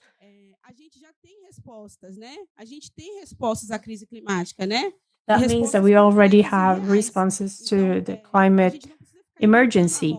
We don't have to reinvent the wheel. We have to strengthen what we already have. All these initiatives that are already in place. So we've shown that that is possible. We need to deal with this challenge and then we'll find progress. Thank you. Muito obrigado, Jaqueline, pela sua Thank you, fala, Jacqueline. esse panorama do trabalho que as duas articulações estão realizando. Thank you for telling us what you've been doing. At Fundo Brazil, with raises and labora to different institutions, there were donations of 3 million reais for different initiatives, preparation for the COP30. And besides the summit, we have contributed to mobilize resources so that these organizations are present in important spaces for articulation in terms of agroecology, as was the case of the 13th Congress in Agroecology that happened recently. We understand that these actions are important to advance with the solutions that come from the foundation in terms of racial equality and gender as well. So that's very important. Having said that, and having heard what you've said already, let me turn it over now to Adela, who's representing the group of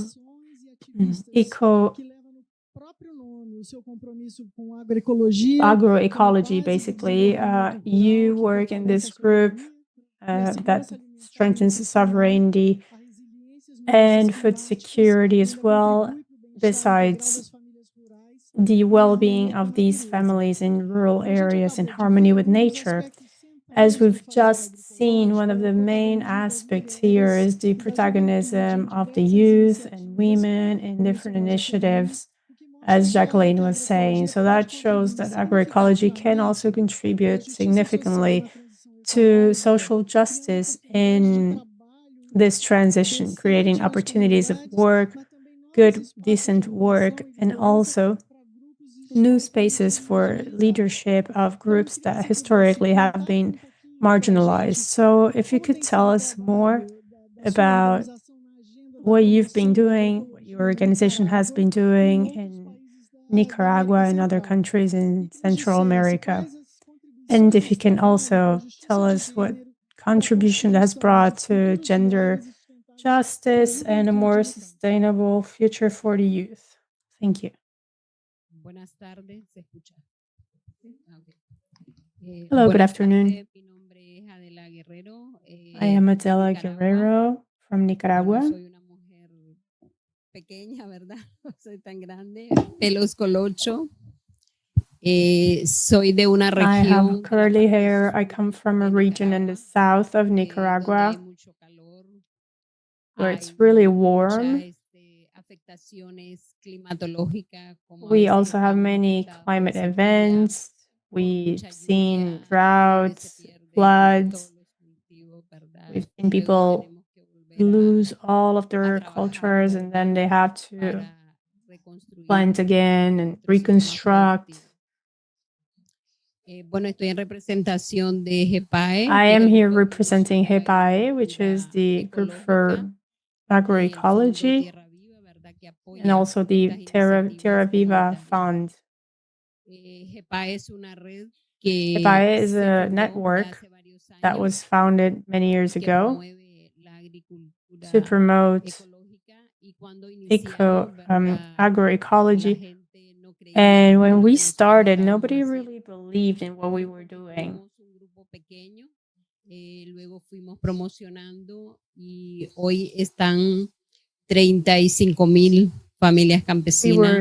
We grew little by little, and now we have 35,000 families in our network. And 6,500 families are working on agroecology, and they are in this agroecologic transition. So las familias campesinas para la producción de alimento, para la seguridad we work with these families for food security, food production, and resilience in face of climate change. We also work on 3 different levels. So the level of territory, where we work with communities. We work in the process of diversifying cultures,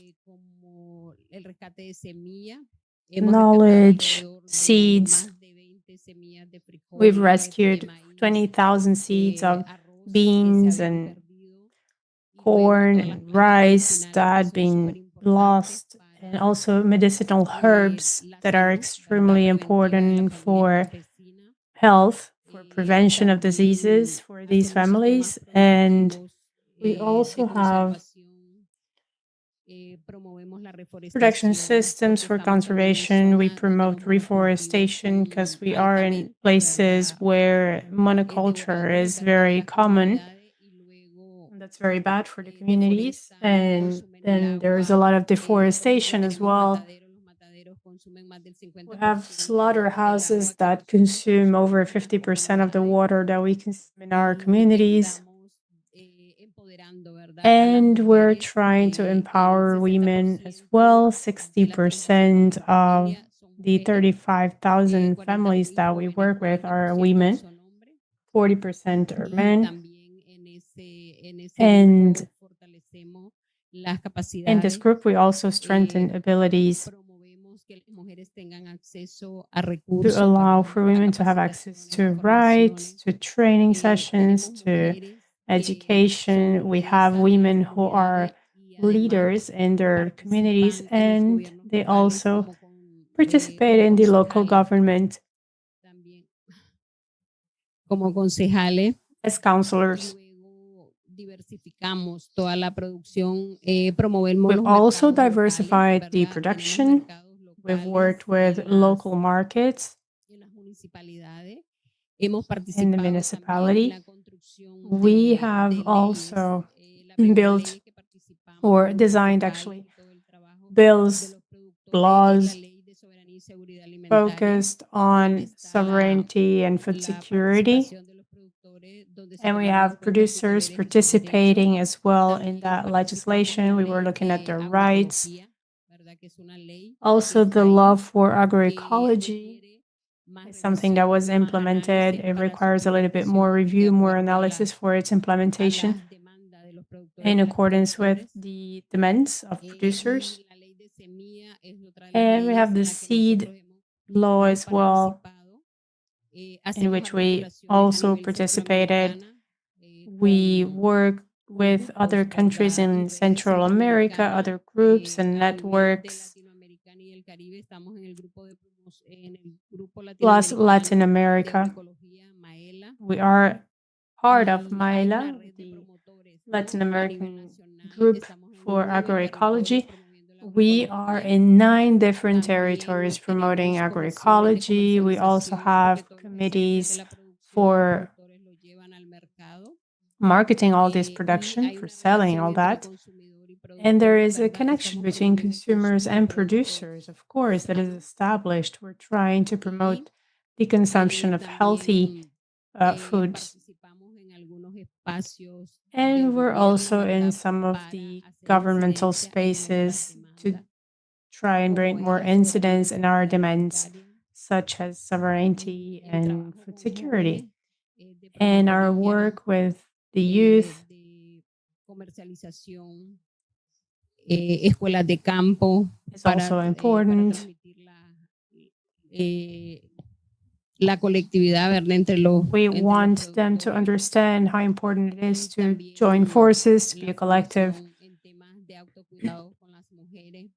And we also teach women more about self-care. With the pandemic, we believe that agroecology became more resilient because 70% of production came from rural families.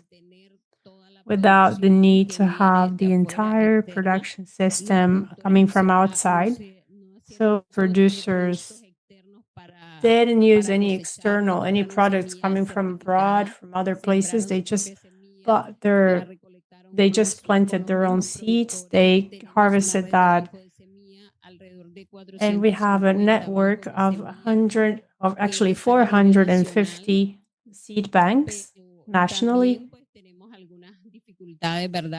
And of course, there are certain difficulties in the management of all that. But if we consider that that is also the strength of our network, we believe in agroecology ever since the very beginning. And nowadays we have national recognition, and we may say that in Central America as well, people know about our network. Muchas gracias, Adela.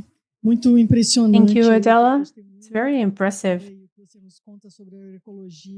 It's interesting to hear what you're saying about agroecology in that region.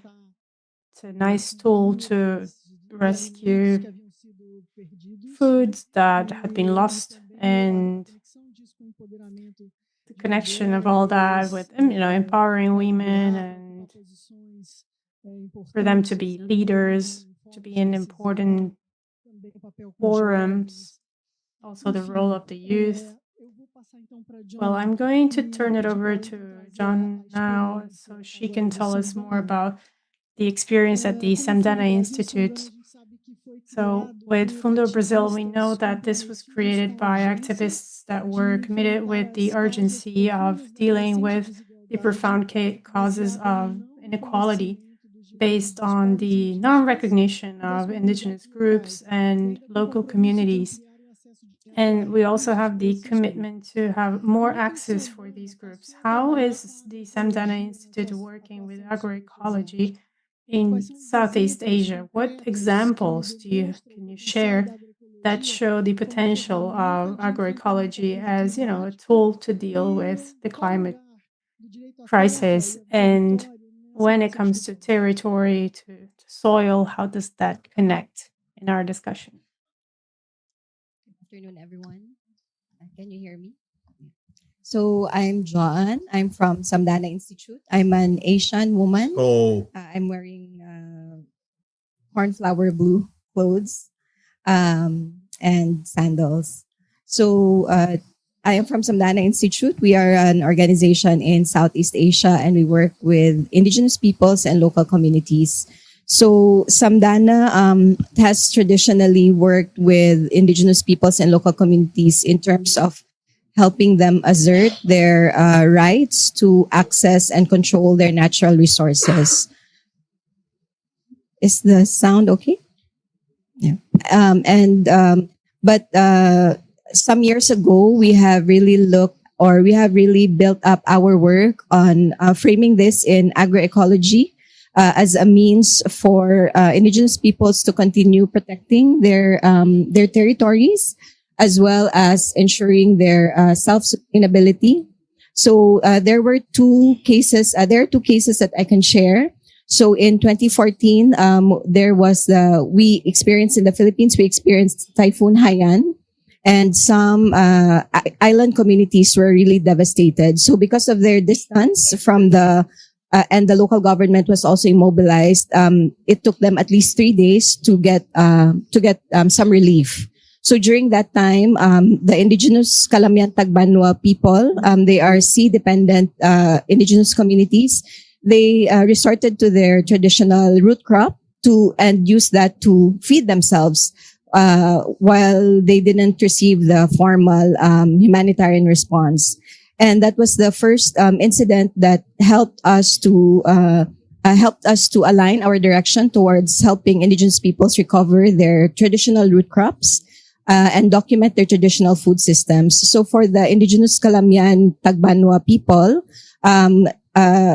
the women and young people have documented at least an average of 60 to 70 food sources of plants that includes mangroves, which the leaves they use for as salt in their food, And in traditional homes, they could have as many as 17 food varieties that are just growing there, from vines, from shrubs.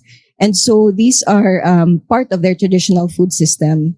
A second case that also helped us to that ushered us to focus more support to agroecology during the COVID pandemic. We saw the difference of how people in the city centers really panicked because they expected that there would be no food coming from the provinces, that there would be no deliveries of food.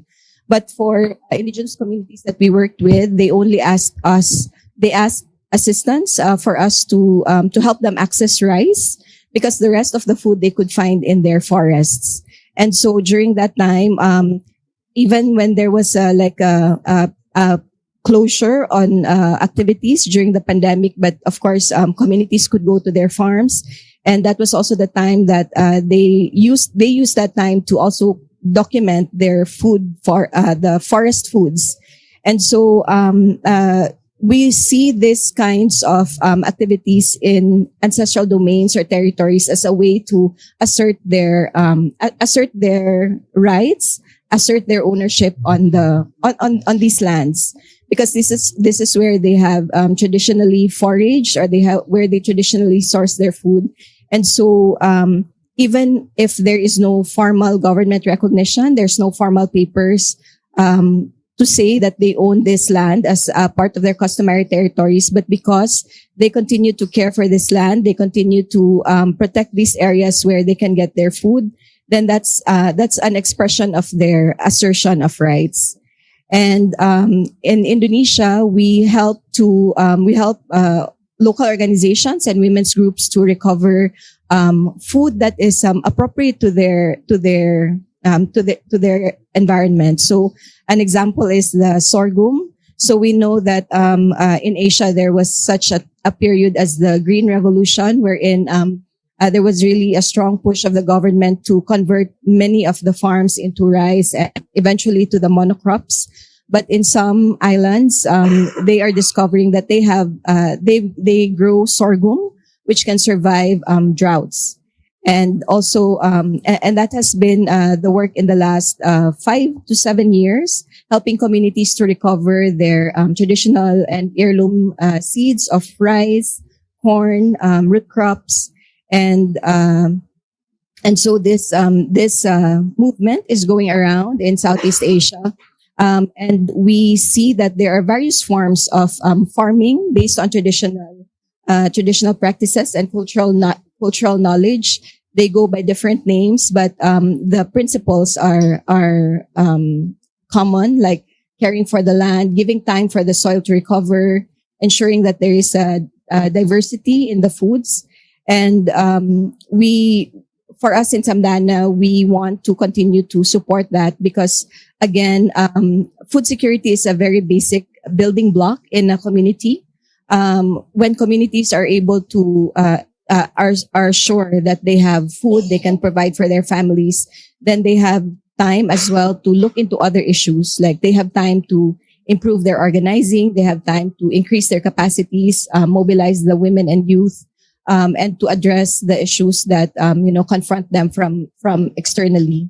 So agroecology is not just it's their food production, food security, ensuring that their culture and traditional knowledge continues and is practiced, and it's also a key to self-sustainability as well as being able to adapt and to cope in this climate crisis.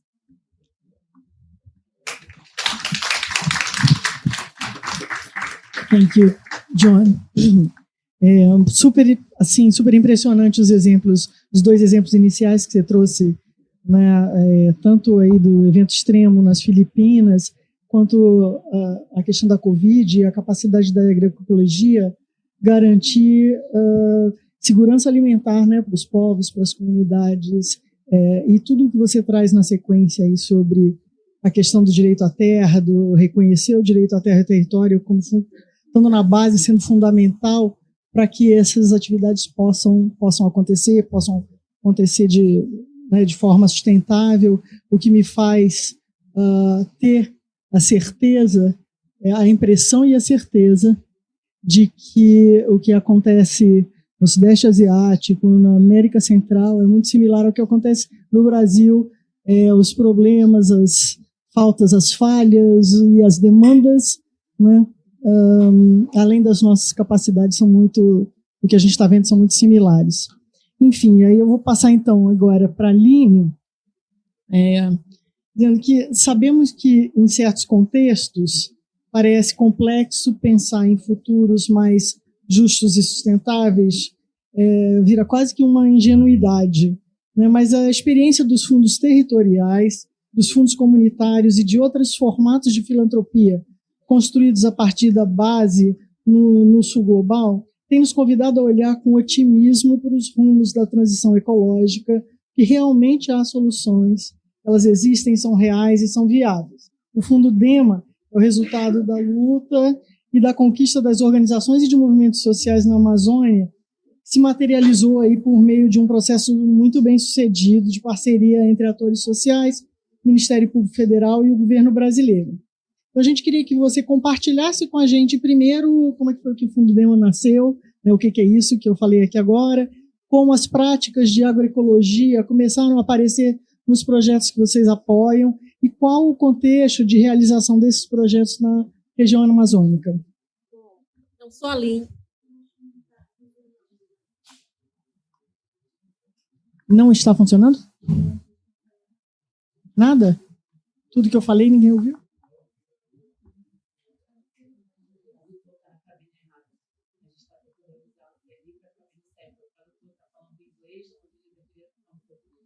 Então, você está...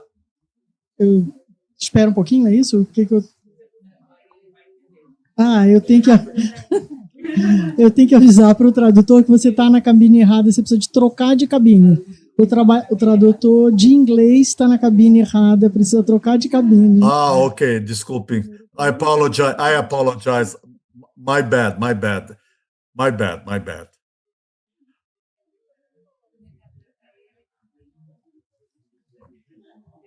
Ok. Okay. Nós vamos continuar, então. Now we're going to continue then. Okay. I apologize. I was on the wrong channel. Now, Aline, can you please let us know about the story of her fund? So my name is Aline Souza. I'm a Black woman, short hair, curly hair, middle height. I'm from Pará. I live in Belém. And I'm a DEMA educator,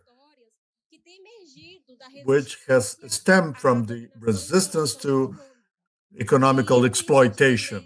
And it's a unprecedented initiative that was born in the Amazon and stemmed from social struggles for socio-environmental fights and illegal logging in our area. In 2012, thousands of logs were seized in the Amazon by IBAMA in Altamira municipality. And it's important to underscore that the year 2000 had very important political transition, the election of President Lula, which was elected thanks to the support of many social movements, left-wing support.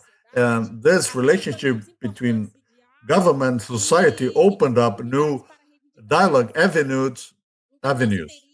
So during that period, environmental crimes had major impact. And so logging was definitely banned, and the seized logs or timber were in the past auctioned, and those criminals would buy the timber, right? So this vicious circle would continue because there was a huge profit in illegal logging in those days. The seized timber in Altamira was donated to movements who were committed to the protection of the Amazon and manage the monies through this trust fund, permanent trust fund for funding community projects and Amazonian indigenous community to pay back for the crimes, environmental crimes. And this trust fund was a way of paying homage to Amelita Verici, who was murdered in 2001 because of he was a defender of the Amazon in the Trans-Amazonica road. So FunDEMA has been around for more than 20 years, and we've been present because it's deeply rooted on the values, the culture of the indigenous peoples and communities of the Amazon, who have kept and safeguard traditional knowledge and the stewardship of seeds and a way of relating to the territory, which is according to the territory. So agroecology.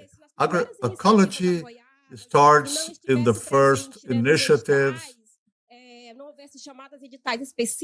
There were calls for proposals of agroecological projects, but it wasn't called like that in the past.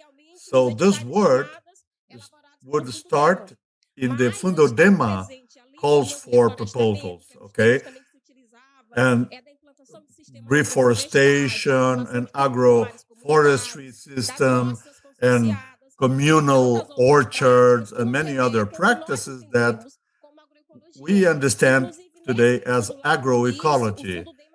Back then, the DEMA fund had an expression, yes, sustainable in the Amazon, which carried its motto and goals. So from 2002, agroecology was incorporated as an important topic in the DEMA fund.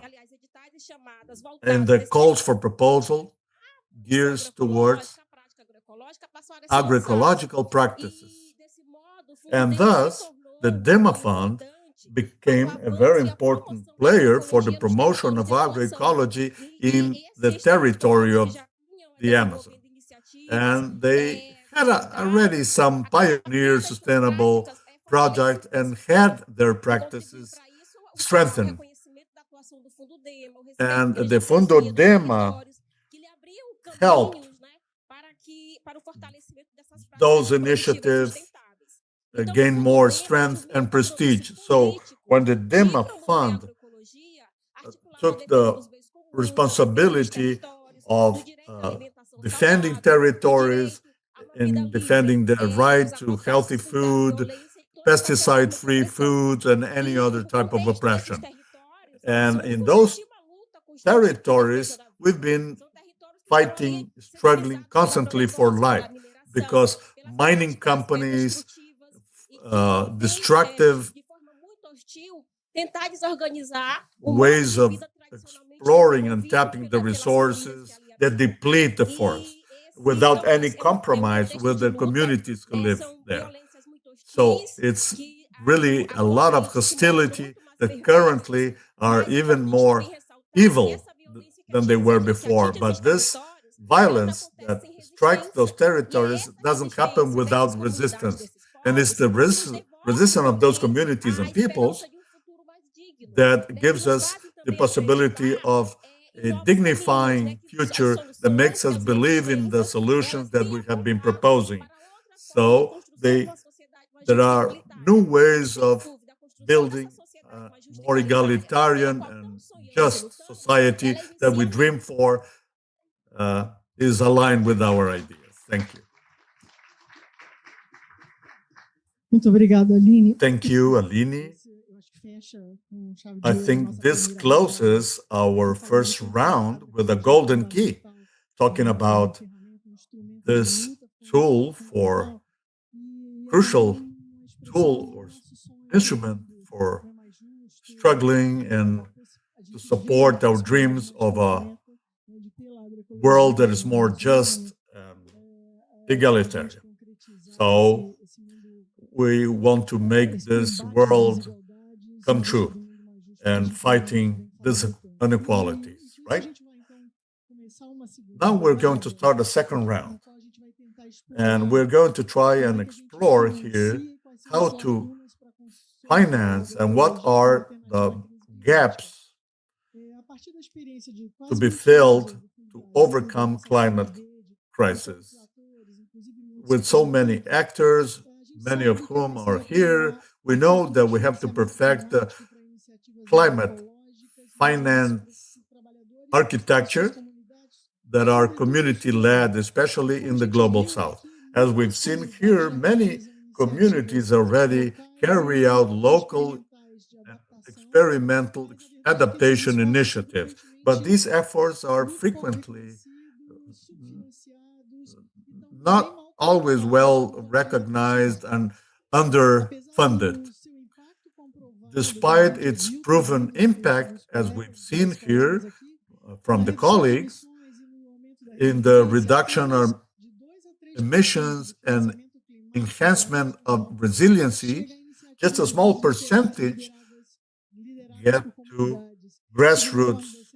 the grassroots, according to OCDE's report of 2023, which is the case of agroecology. But if we think in terms of philanthropy, according to London School data and political science, less than 2% of philanthropic global funds are destined to climate justice, and out of this, 10% support local solutions. That's precisely where the climate impact are more severe. In less than 1% of global philanthropic funds get to minority groups like women, youth, indigenous communities, and quilombolas, who are the stewards and guardians of these essential territories. So I will start again with Valmir and Silvana with the following question. Based on your own organizations and the climate finance architecture that is still marginalized agroecological practices. Very well. As I said before, it's very important to hear what the territory has to say, because the different territories have different perspectives and realities.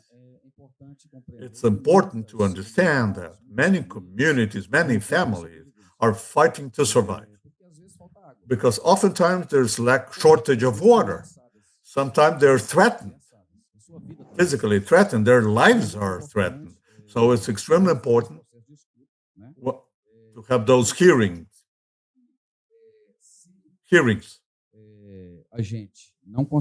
If we are unable to provide community and territory peaceful condition for them to settle down, and water and land, we won't be able to promote agroecology. There are no conditions for it to thrive. And likewise, these communities have a huge potential and resilience, which is huge, truly huge, and the ability to multiply resources.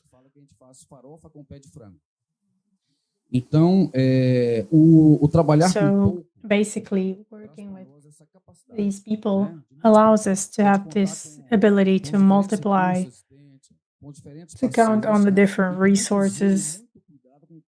And there is a lot of care as well with every penny that gets to that environment. And we also invest in self-management. When you finish a cycle for a project, you have to make sure that the community is able to continue later on. So investing in knowledge, investing in new leadership, agents, and self-management. And we also have, technologies that adapt to that reality. And then that flows naturally. But it's important to think about that cycle in terms of the basic conditions, the minimum conditions, to also spread technology, you know? Thank you, Valmir. I have one more comment. I think I really focused on the territory that has to do with these places as providers of foods and services, but we also have to remember that these are places full of life, culture. These are scenarios that produce happiness, cooperation, learning. We need this. We need this to have a better COP, to have better public policies as well. So these scenarios, we also have to keep them in mind. This is very important for agroecology. Now, from a funding standpoint, I think the architecture of funding needs to be improved. It needs to be restructured so we can have better indicators. That money cannot just get to 10 people. It has to get to the 90% of the people. And in a timely manner, a project cannot be approved and then implemented only 1 year later. We have to think about that as well. We need to adapt. We have the extreme climate events as well. They demand a quick response. So that money has to be there in a quicker way, the right amount, the right scale. And we also need evidence. I mean, we're not just saying that it's about donating money and that's it. We need evidence of the good use, of the results, the outcomes, monitoring, and the indicators, without getting lost in just the bureaucracy for that money to get to the right hands. So we have to think about that. We have to think about demands, invoices, bureaucracy, and all that, all those details. That way, we're going to have a better structure for funding in terms of time and quality. Obrigado, Valmir. Thank you.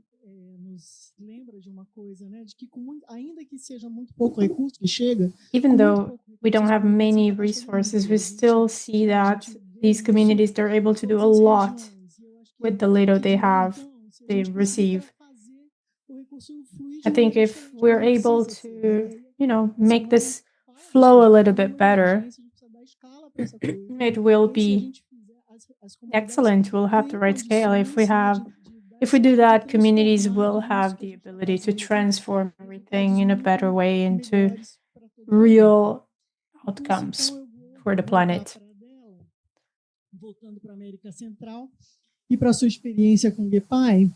I'm going to turn it over to Adela now. How are these actions financed nowadays in agroecology? What kind of obstacles are there for communities, for organizations to access global funds? What do you think has to change for agroecology and its protagonists to have more access to the needed resources for a just transition?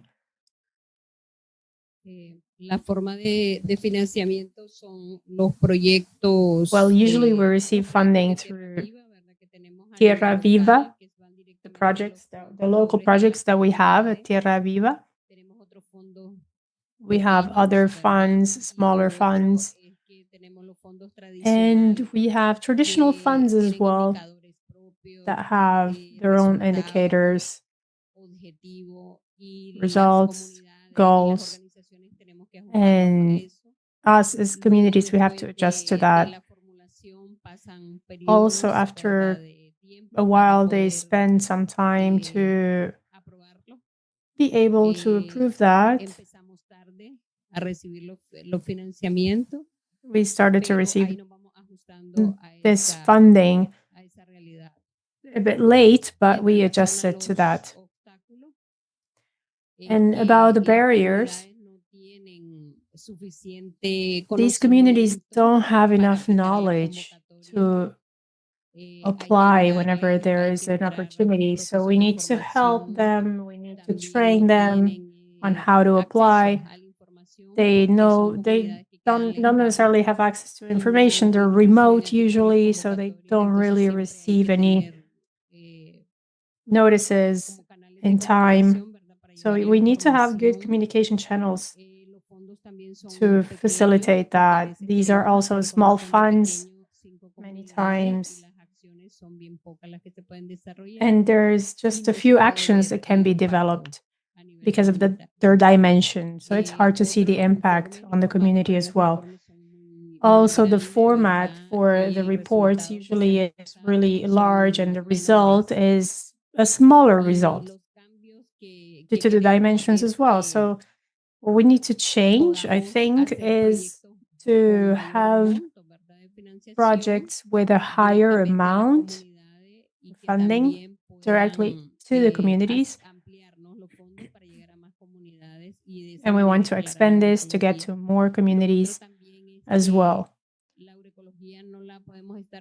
Besides, agroecology cannot be seen just as a practice. It has to be seen as a process where we have the people and everything that is around is like local knowledge, the family, the environment, ecosystems. So we can truly position agroecology as a model of resilience in face of climate justice. Thank you, Adela. As we've seen, there's a lot of difficulty when it comes to accessing funds. Silvana was saying, right, we need to not just train communities so they have access, but also we need to remove all that bureaucracy. We need to make sure that these funds are more accessible. I think that makes a lot of sense. What you have in Central America is similar to what we have here.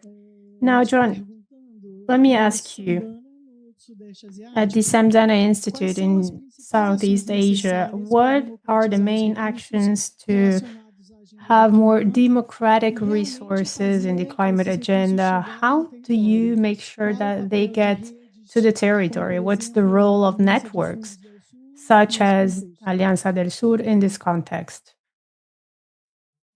So I think that in these past days discussions, especially, it has been clear that the call to have more financing for more funds for adaptation is clear, is agreed upon by a lot of actors. What we see is that we agree on this, but for us, how this money also gets into territories is also important. And there are already existing, if we borrow their terms, we say infrastructure, but these are really the Southern funds that are there. And also in the Global South House, we had seen some of the indigenous-led funds that have already been created. And we think that it's not just about how much and how soon, but in parallel talking about who are these organizations that have roots on the ground. And I would like to compare this to a river, just because we just had a very recent typhoon and a great flooding in the Philippines. So if a river is raging, if there's talk about very big money, and this is raging to be poured into territories, then the river, a raging river, destroys everything in its path. But if the river follows a natural pathway, and this natural pathway could be represented by the organizations in the Global South, the Southern funds, the indigenous community organizations and the communities themselves that are already in the territories. If the funding follows this kind of pathway, then it gives more benefits and it reaches to the areas that need it. So it's very important that there is recognition of the southern funds of the local organizations and even the communities themselves. That we said in another session here that communities have their own capacities. I think that we just need to ensure that we are able to meet them where they are, because communities have a different role and they have a more important role of being in their territories and protecting their territories. So there are other, so we look at it as having several layers. This pathway has to have like several layers going up, as well as having a similar pathway going down to connect or to bring the funding and the support and accompaniment to the territories. And in the climate discussions, there are so many terms, even with donors and foundations. So many terminologies have been created. So now we talk about nature-based solutions. A few years back, we were talking about ecosystem-based adaptation. But these are all terminologies. But when it comes to communities, these have very similar principles and approaches. And there's a trend to coin terms according to what kinds of agenda that others want to push. But our role, like the role of the members of the Alianza and the Southern Funds, I think our role is to help to push back on this, like these terminologies, and to present what is actually happening and what is working in our territories. But at the same time, we also have a responsibility to help communities to understand and engage in these kinds of terminology, in these kinds of formal discussions and informal places. So it's a continuing work of having to meet halfway, helping communities to be able to engage the external stakeholders, the funders, but at the same time, us being able to also push back and say that, this is what is being practiced in the communities, this is what is existing, working, and, we cannot always we don't want to always fall into the trap of the terminologies that they exist. And the last point is that I think it's very important to recognize that communities themselves bring their own contributions to the table. So like when we talk about food sovereignty, we talk about recovering seeds. These are in the hands of the communities, So it's not just about the funding that's coming from outside, but it's really more of the communities, what they have, and how we should be able to support them and recognize that they're bringing something equally important to the table. Obrigado, John. Obrigado por todas as ideias que Thank você you so traz. much, John. Thank you for that comment. It's important indeed to talk about the relevance of these funds and how to translate that for the communities, the relevance of funds working in alliance and partnerships to help our own understanding and ability to make these different terminologies and solutions get to the communities.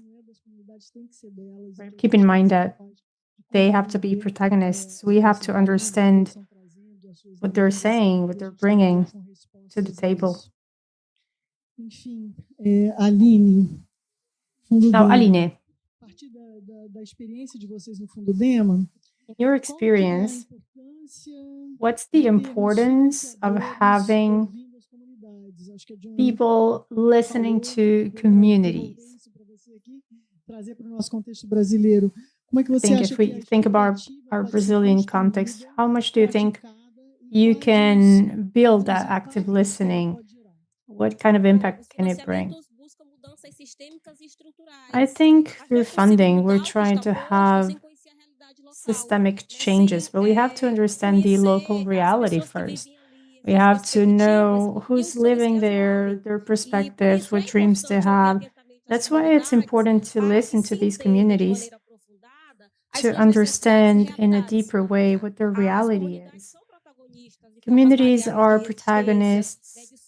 They resist, they express their ability to transform society and to bring responses to crises. They also have different narratives and universes that will challenge perspectives that many times recognize them as just beneficiaries of economic resources. So I believe the very experience of the DEMA Fund can bring more light to that. I think defining priorities for the DEMA project, all that is defined through conversations happening in the territories, in the areas where the fund is present, with different generations. So everyone gets to talk about their perspectives, their dreams, their expectations, and that allows people to share more about what they're dealing with. That offers opportunity for participation and puts communities at the core of this dialogue as protagonists. So that allows them to not just be passive receivers, they're actually transformation agents. When we talk about that, we're talking about a recognition of these people as subjects, as political subjects, people who have that autonomy, that freedom, and they know how to define what they want in their lives. So these funding agents, they have to allow communities to be agents and decide what they want. Otherwise, they're just objects. They are deemed unable to understand reality and communicate. There have been important changes lately, so we have to adapt our attitudes and behaviors as well. Instead of being colonial, we have to see things in a different way. So these are changes in the dynamics of power that we see nowadays. We're trying to have more solidarity, recognition, and mutual respect. I believe that it's important to have seminars, congresses, meetings, because that allows us to get closer to these communities and work with them. This way, people in the communities are involved in monitoring and all the activities as well. Besides, it allows us to see what kind of things are being developed in these places and deserve more expansion. So anyway, this closer dialogue allows us to have a positive impact on people and groups. We strengthen their organizational capacities and we build trust. Thank you. Muito obrigado, Aline. Eu acho que Thank you. Thank you. I want to highlight what you've just said, is the need to see the community not as beneficiaries, because it changes it all in the relationship, in the funding, and concerning people and the communities who are at the grassroots working with agroecology, food security, and this is what makes the difference. And this knowledge is crucial because it's a paradigm shift. With that, I'd like to ask Jacqueline, based on the praxis in social movements and the Summit of the Peoples, what pathway does organized civil society propose for funds of the Global South expand their strategic role? I think that considering our experience accumulated during this period, the first thing that Global South funds is that they have to understand that just transition will happen from the territories. The funds have to recognize and know where things are taking place, that have solid proposals, that There are movements and organizations. They have found solution already sometimes. This is the first element that the funds have to recognize. And from where we are, and I have listed 6 elements that we've been discussing in agroecology about farming systems and how this comes to be. The first thing is to recognize and to fund what already exists. We cannot, well, this process does not start from scratch. We have initiatives underway and they have to be strengthened, expanded. It's not something that starts from scratch. So we have to strengthen what's already been developed and happening in the territories. The second point is to gear resources directly towards the communities. How does the resource get to the end grantee or beneficiary? We have histories of resources that do not go directly to the communities, to the territories, but through middle people, say. So we have to remove the red tape and debureaucratize. Otherwise, there's going to be many people getting in the way, okay?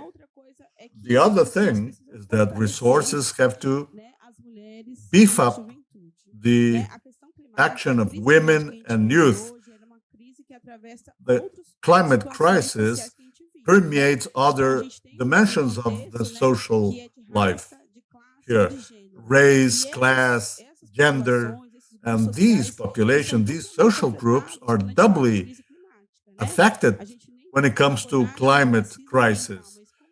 Environmental racism, for example, how are these groups affected doubly by climate crisis? Because it's an unequal society. And on top of that, a climate crisis. So the funds have to take that into account. For is how to ensure the participatory governance of those funds and groups. These funds present here are managed by territorial organizations. So how do the funds, do the financial assistance get to the groups, to the territories?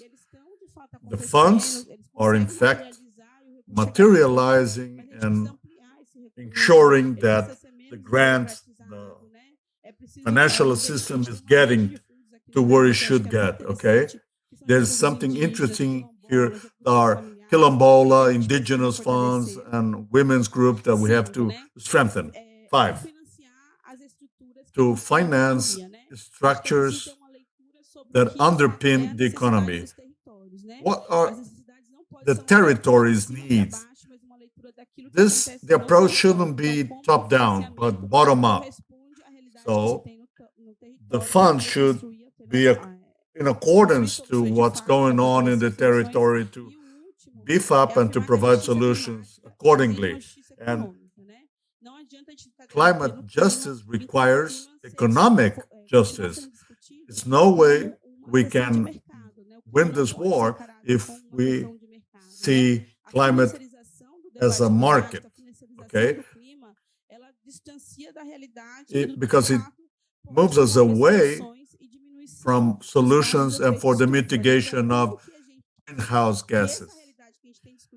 So what we've been discussing about climate should be based on the insurance of territories, on livelihoods, and it should be based on that because this is effectively going to promote solutions that are underway and new ones and to deal with this crisis that is going ever deeper. Thank you so much, Jacqueline, for your insightful 6 items that you've listed, summarizing our discussion here, this session. We are wrapping up there's a little time to entertain one question, should there be any.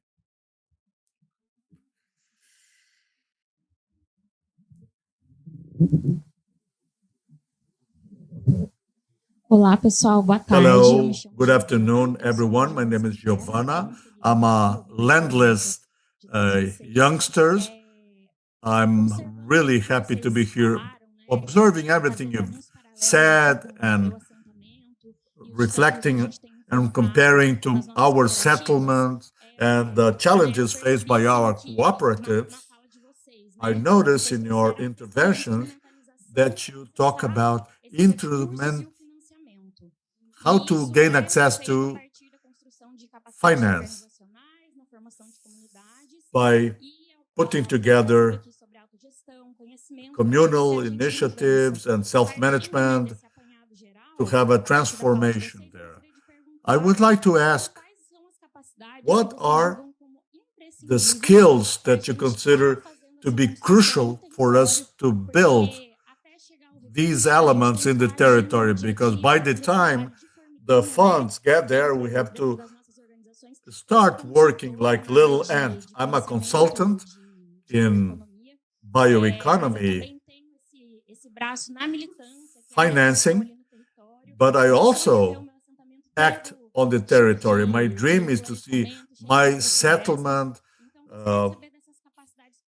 taken by agroforestries and agroecological projects. What do you consider that is important to take into account in this case as far as upskilling or developing skills? Jacqueline, Adela, John, who would like to say anything? I think it's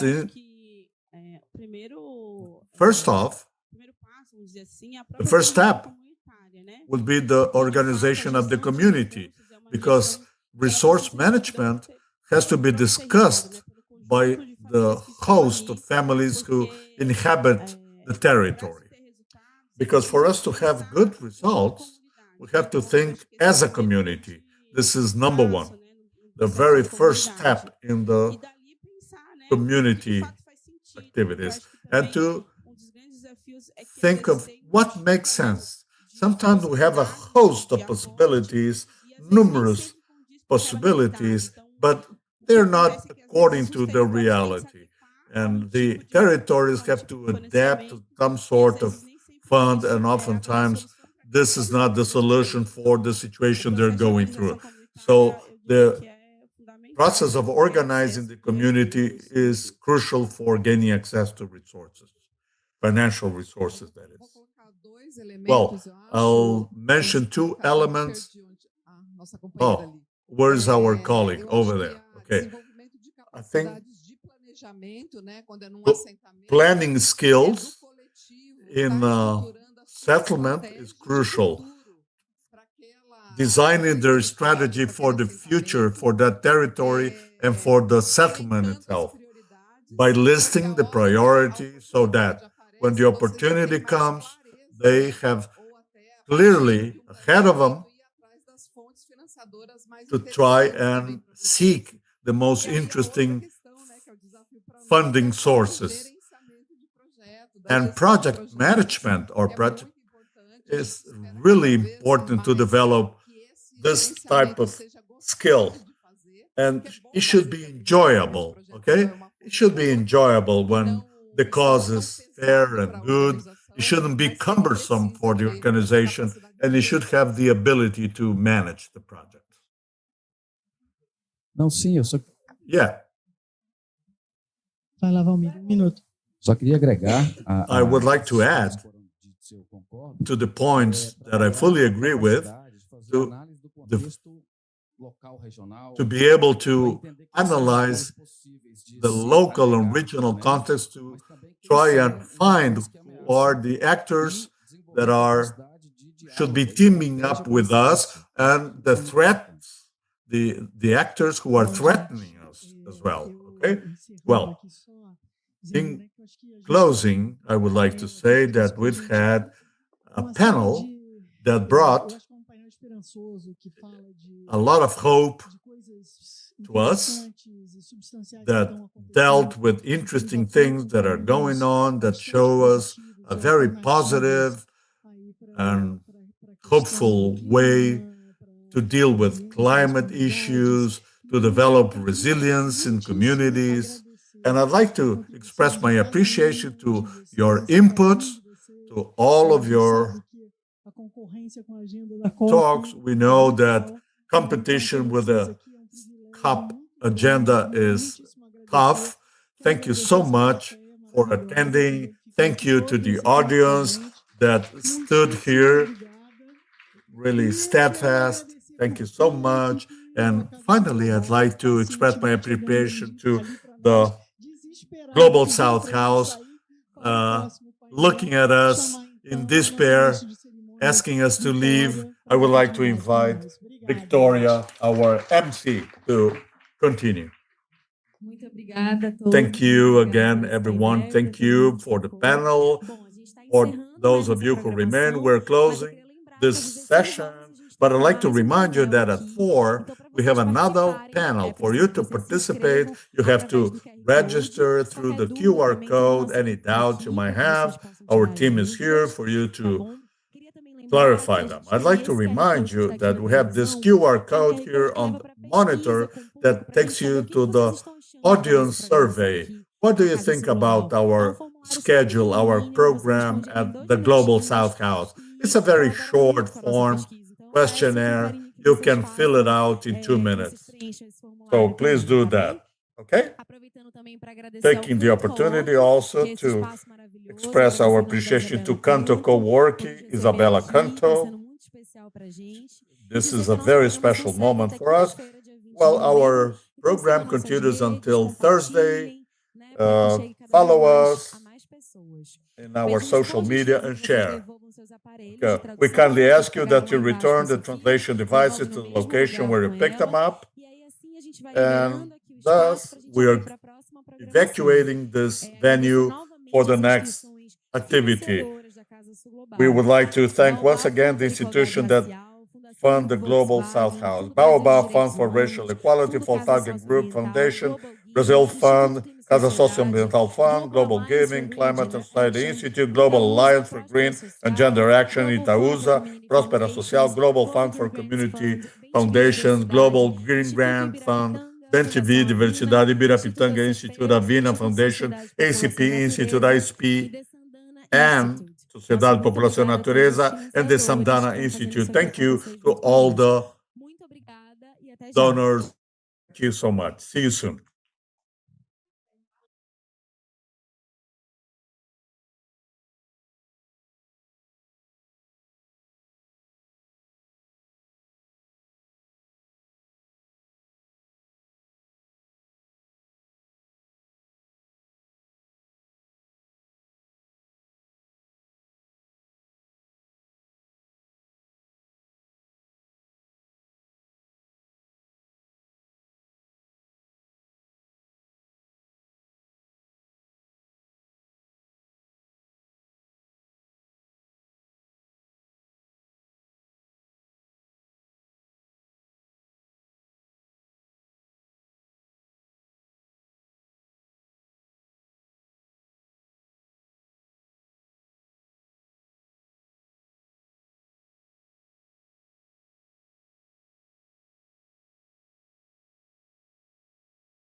Muito boa tarde, gente. Vamos dar início aqui à nossa última programação de hoje. Para quem ainda não me conhece, eu sou Vitória Brown, mestre de cerimônias aqui da Casa Global. Eu vou fazer minha autodescrição agora, para que todos possam me ver. Eu sou uma mulher afro-amazônica, de estatura mediana, tenho um cabelo bem cheio, encaracolado, dark brown, curly, long hair, and I'm wearing a green and brown dress and brown sandals, and I have a tattoo on my right arm. First of all, I would like to thank you all for coming today and those who are connected on YouTube as well. For those who haven't gotten their headsets, please do so at the entrance. Caso ainda não estejam com fone, a retirada dos fones acontecem aqui embaixo, logo na entrada da headsets with Sofia. I would also like to thank Sarah and Aridne, our Brazilian Sign Language interpreters. We're launching the first edition of Casa Global here in Belém do Pará, a space for mobilization, political mobilization, and philanthropy in players of the Global South. We want to impact the flows of resources and dynamics of power, guaranteeing that all the solutions are considering local realities as well. This is from Fundo del Sur and Rede Comunidade. This year we have the Shift the Power movement alongside with us and the network fund networks of the Amazon with players from Africa, Asia, and Latin America. Casa Global is responding to the call of the Brazilian presidency to a global workforce. The cooperation between people, sectors, and territories to transform commitments into action. Our program comes from a collective creation movement through propositions for members, networks, and partnering organizations. The 40 activities that were sent were assessed by a committee with representatives in Brazil, Asia, and Africa, which recommended the activities for our program. We would like to thank everyone who has been part of this. We would also like to thank our funding partners that have made this possible. Baobá Fund, Grupo Volkswagen, Fundo Brazil, Fundo Casa, Socio-environmental, Global Giving, Clima e Sociedade Institute, Global Alliance for Green and Gender Action, Itaúsa, Prospera Social, Global Fund for Community Foundations, Global Green Grants Fund, Bem TV, Ibirapitanga Institute, Avina Foundation, ACP Institute, Sociedade População e Natureza, and the Semdana Institute. Today, we've had 2 sessions already, the first one with FunBEA, Nheke, and Rurales, and the second with the Fundo Brazil and Labora. Both sessions were transmitted on YouTube and they're available over there. Without further ado, we're going to start our 3rd session of the day, which is Feminist,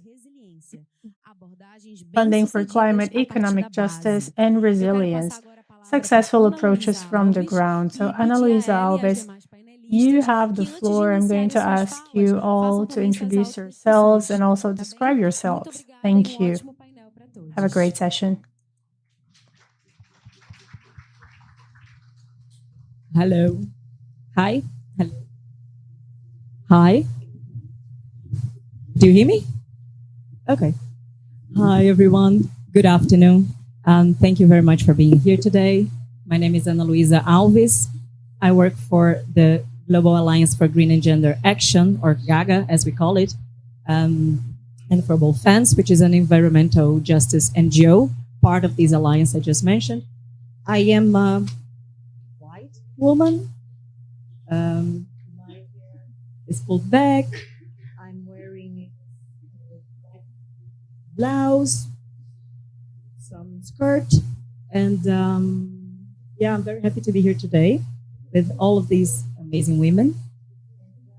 Yeah, and for your presence also to talk about feminist funding for climate, economic justice, and resilience. And we are going to be addressing some of the successful approaches that our partners here present have found. And I would like to maybe start with Ibis. Do you want to describe yourself after I present you? Ibis Colindri.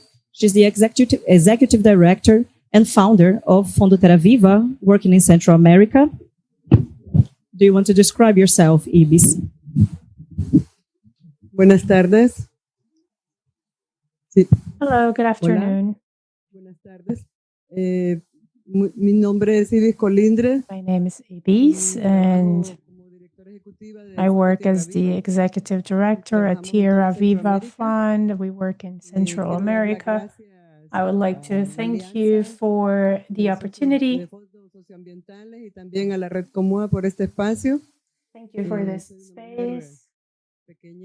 I am a short woman. I'm wearing brown pants and a yellow t-shirt, and I'm so happy to be here. Here to my left, you see Lungiza Han, a social activist. She's co-coordinator and member of the Rural Women's Assembly in South Africa.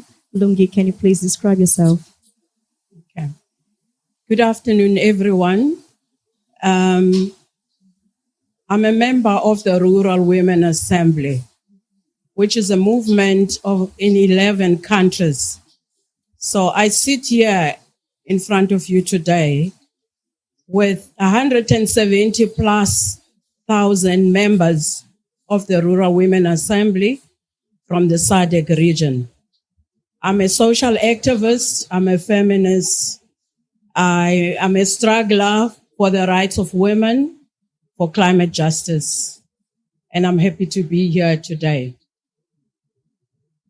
Thank you, Lungi. To my right side, we have Nida Colado, the president of Macatumbalen Community-Based Forest and Coastal Management Association from the Philippines. Nida, can you please describe yourself for us? Hello. Yes, good afternoon. I'm Nida Collado, the president of Macatumbalen Community-Based Forest and Coastal Management Association and president of the National CBFM Federation of the Philippines. I am Nida, wearing a black dress and with using eyeglass. And I'm supporting the forest communities in the Philippines. We have 1,971 in the whole Philippines. In my primary, we have 300, more than 300. We are supporting the climate change solution and action. Thank you, Nida. And here you have on my right side also Semíramis Sá, representing Instituto Comunitário Baixada Maranhense from Maranhão. Can you please describe yourself, Semíramis? Boa tarde. O meu nome é Semíramis Sá. Hello, everyone. I am Semíramis Sá. I am a black woman with curly hair.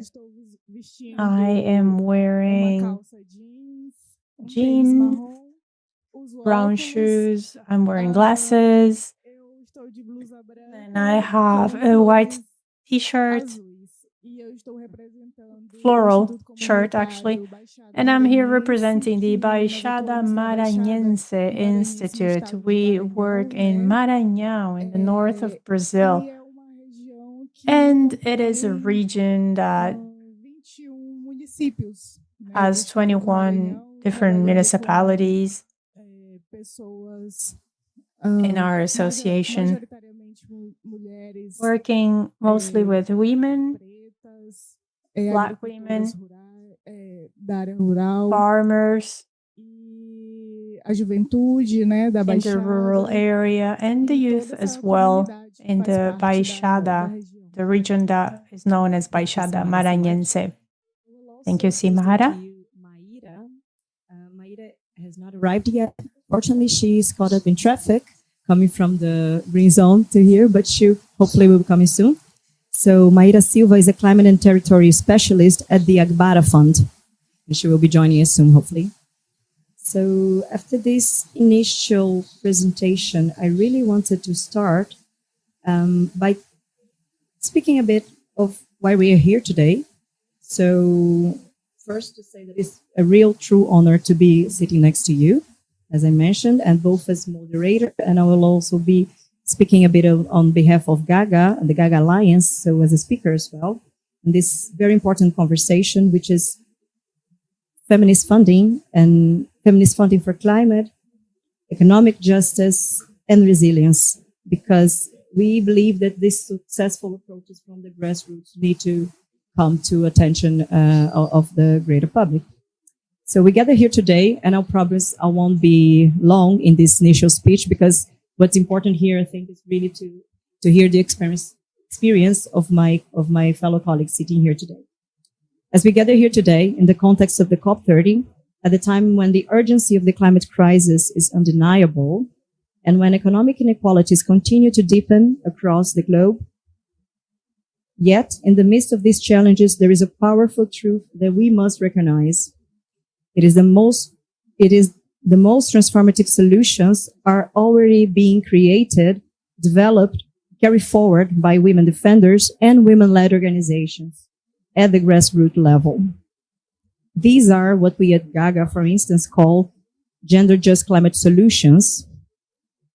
Solutions that not only protect our environment, but also strengthen the communities, advance gender and economic justice, and build resilience in face of multiple crises and challenges.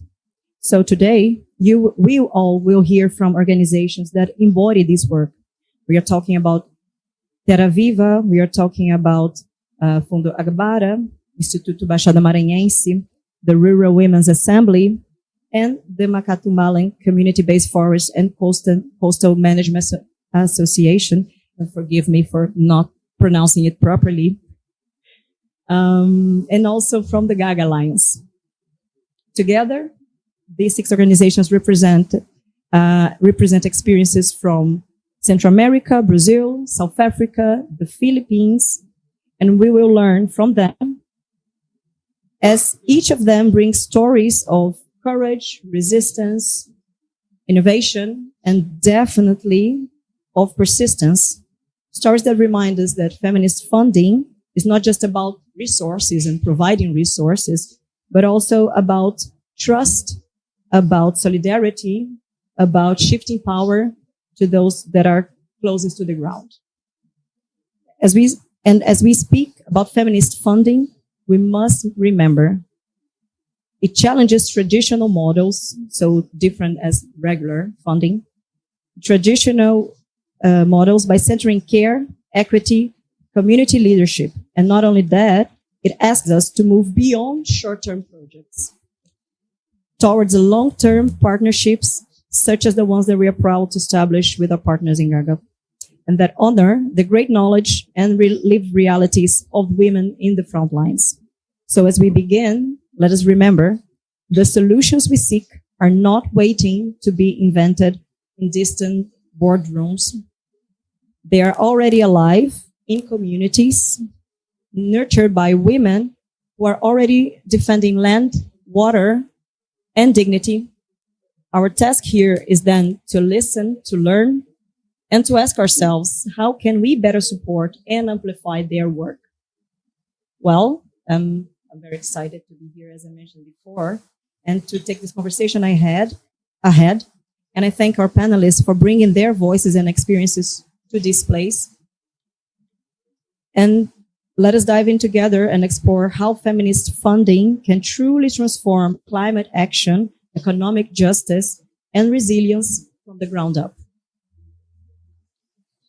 That said, I would like to maybe kick us off today, beginning this conversation, inviting us to collectively reflect about 2 questions, and maybe we can each of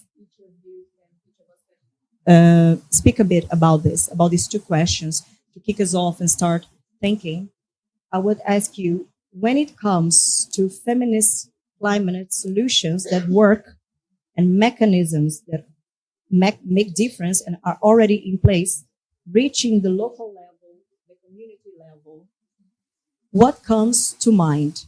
This is a question to everyone, but I would like our panelists to start thinking about it and maybe sharing a bit from your experience in your communities, in your countries. What comes to mind? And how is your organization, how is your organization working towards this, contributing to make this into a reality? Can we maybe start with you, Ibis? Okay, so what we will do to get it going, Ibis would like to show you a short video before her answer. Alex, can you please? It will show a bit of the work that they do in Terra Viva.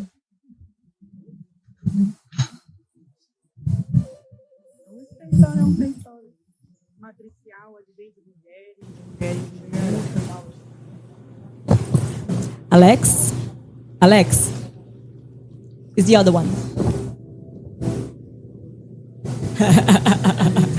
Thanks for the audience. That is a 10. Las áreas que hemos reforestado lo hacemos con doble propósito, porque lo sirve para protección del suelo y lo sirve para la fuente hídrica donde está el agua, para que siempre no lo falle el agua y a ver si así we never have to miss it. And then if we see if it maybe it rains a little bit more. So that's the idea when we're reforesting. Where we live, we have fruit trees. I plant green fertilizers, mungo, Canavalia, Gandul, which I use to make concentrate for chickens and pigs. Mungo for porridge, with meat, without meat. This is for humans and chickens. We have cassava, chaguite, plantain, cuadrado. We have both of them. And we have the grains that we plant as well. That way we guarantee our safe and healthy food. When the drought affects us, we begin to plant food plots in smaller areas, because if there's no water, we cannot plant much. So we just plant a few crops. And if it rains too much, then we lose it all. Then we have nothing left, because the small plants cannot grow. They get burned. They get no fruit when they get burned. We elaborate organic products, biominerals, biofertilizers, sulfuric acid brews, compost, and that helps us fertilize our grains and greens. I've felt a big change since I started working with the help of the Notary Association. I have learned in knowledge and practice. And we've been trained in different subjects about giving ourselves our places as women, self-esteem, things that nobody had ever talked to us about if women had rights or not. And nowadays we do have rights and equality, and I feel very powerful now.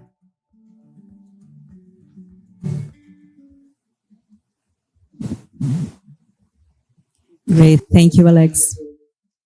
So I think this showcases a bit of the work that Terra Viva is doing in Central America. So Ibis, if you'd like to and tell us what comes to your mind when you think about the feminist climate solutions that work and the mechanisms that are already being implemented.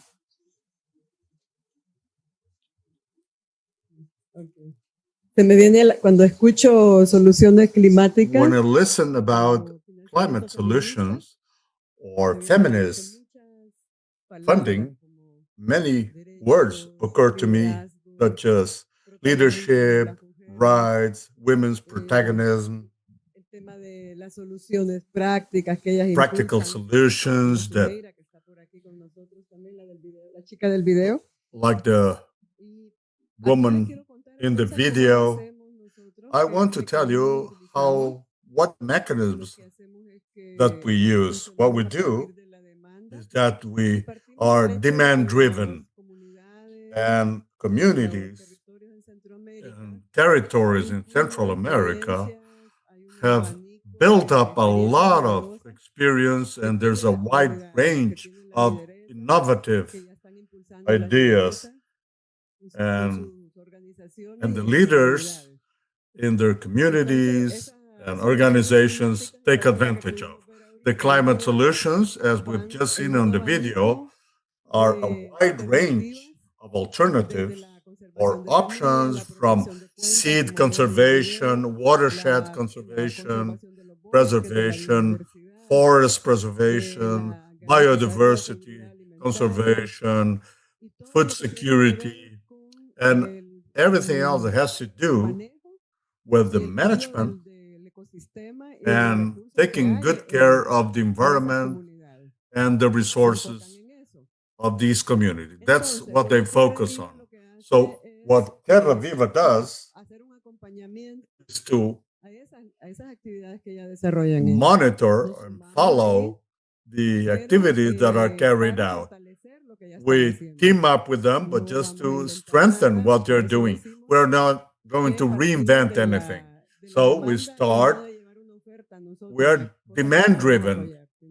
No, we don't take to them what we want to support. No, we just support what they already do. They are experienced and they have practices, traditional practices. What we do is just to beef up what the practices are and to strengthen the experience. The focus we have, or Terra Viva's approach, is to establish a relationship that is based on trust and respect towards what communities are already doing. So this relationship that is established is from day one, and it didn't start out yesterday. The practice, the initiatives probably have come a long way, and we do that through a network of collaborators in Central America and who live close to the territories.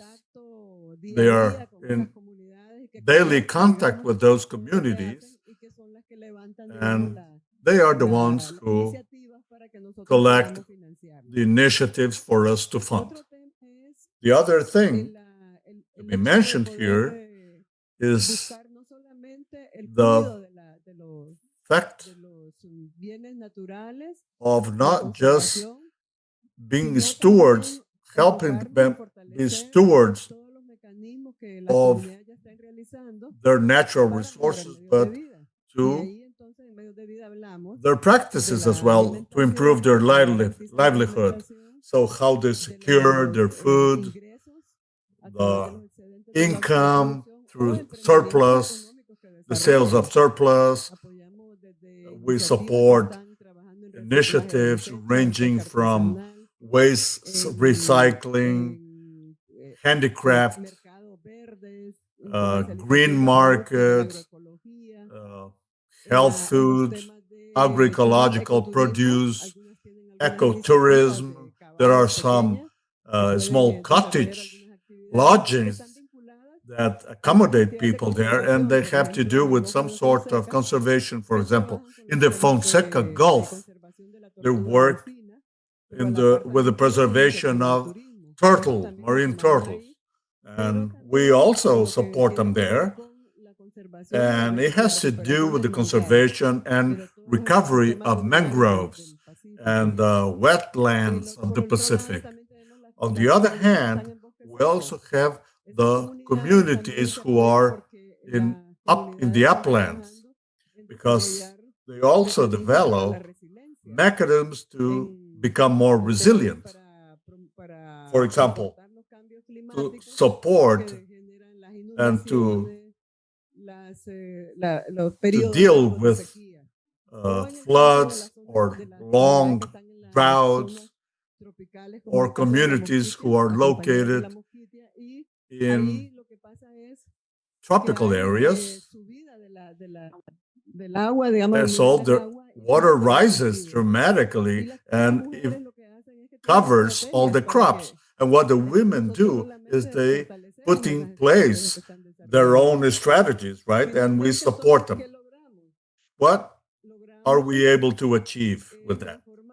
To transform vulnerability into resilience. And what we also achieve is to promote hope of these communities, because they are in remote areas. Nobody visits them, basically. and traditional cooperation will not provide the resources they need. So these are communities who have very good initiatives, but they are no legal entity whatsoever. They don't have bank accounts, current accounts. That's where we try and find ways that we own and to help them, as well as, for example, we serve as the legal entity for them to get the grants, the funds, to write the reports. It's a solidarity network that we put together where we're going to have local collaborators that each one of the community members is one of them. So there's a web and weft of that is connected to this social fabric in the communities, and that it enhances communal philanthropy by mobilizing resources and traditional knowledge, which allows them to make better decisions and to submit their proposals, to negotiate, and to occupy spaces like COP, where they can submit their proposals as well.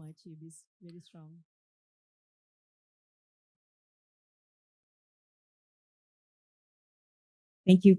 Can we hear from you as well, Lungi? What would you say are these feminist climate solutions that are already being implemented and to reach the local levels, to reach the grassroots, and how is rural women's assembly working to make that a reality, please? Okay. Thank you very much. I want to start off by saying we have a mantra that we say in the Rural Women Assembly, that we are the guardians of land, seeds, water, and life. So this stems from the notion that rural women, they work the land.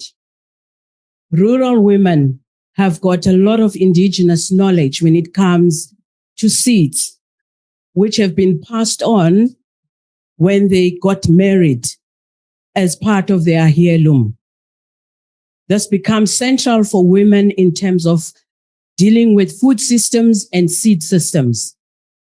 So our work is not only just to look at those issues, but as rural women, we know rural women live in situations where patriarchy is in control.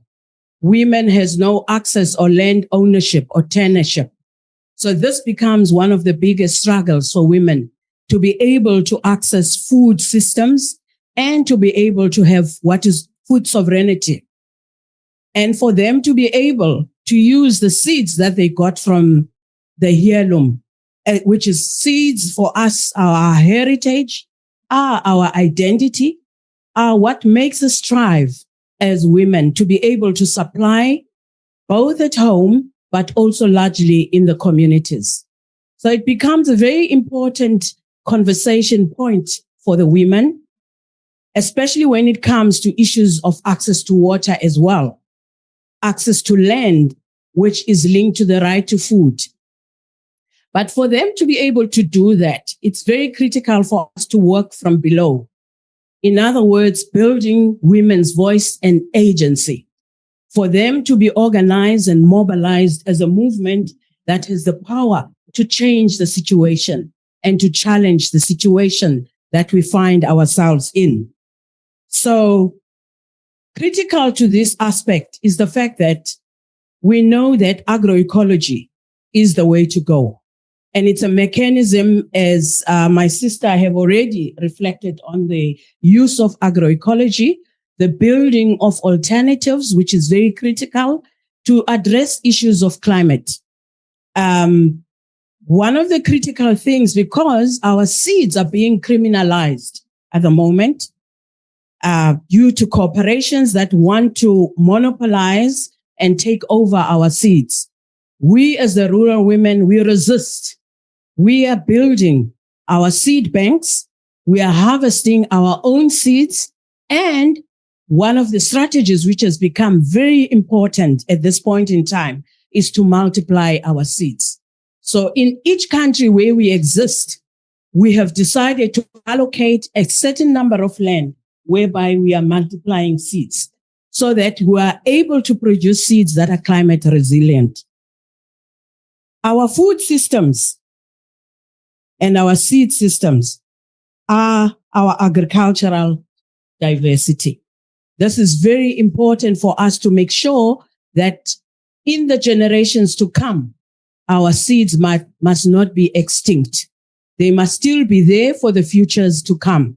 Our younger generation, which is part of our intergenerational program within the Rural Women Assembly, is to make sure younger women, younger activists, younger feminists, they also partake in the processes of seed multiplication, remuneration of seeds, etc. So how do we do this? We run what we call feminist agroecology schools, where we bring in women from across the region into a school for a whole week, where we learn and teach each other. And we use this methodology of each one teach one, because we acknowledge that women have got the knowledge, they've got the know-how, and they've got the answers. And through sharing with each other, they are able to learn more from each other. So the Feminist Agroecology School, it's also an integration whereby women can reflect in terms of what does patriarchy mean? How do we address issues of land access as women in a time where the global crisis of climate is facing us? We have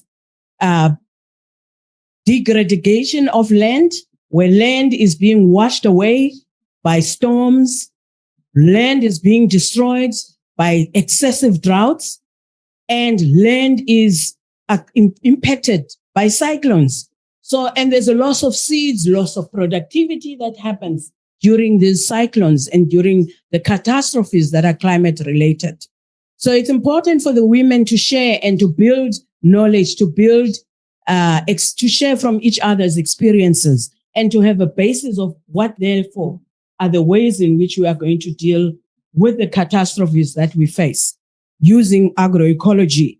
We use what we called agroecology hubs as centers and sites of learning in the communities, where it's a center where there's different hubs of activities that are happening, looking at different mechanisms that are looking at livestock, looking at agricultural produce, and of course the seed banks, as I already mentioned, and seed harvesting mechanisms.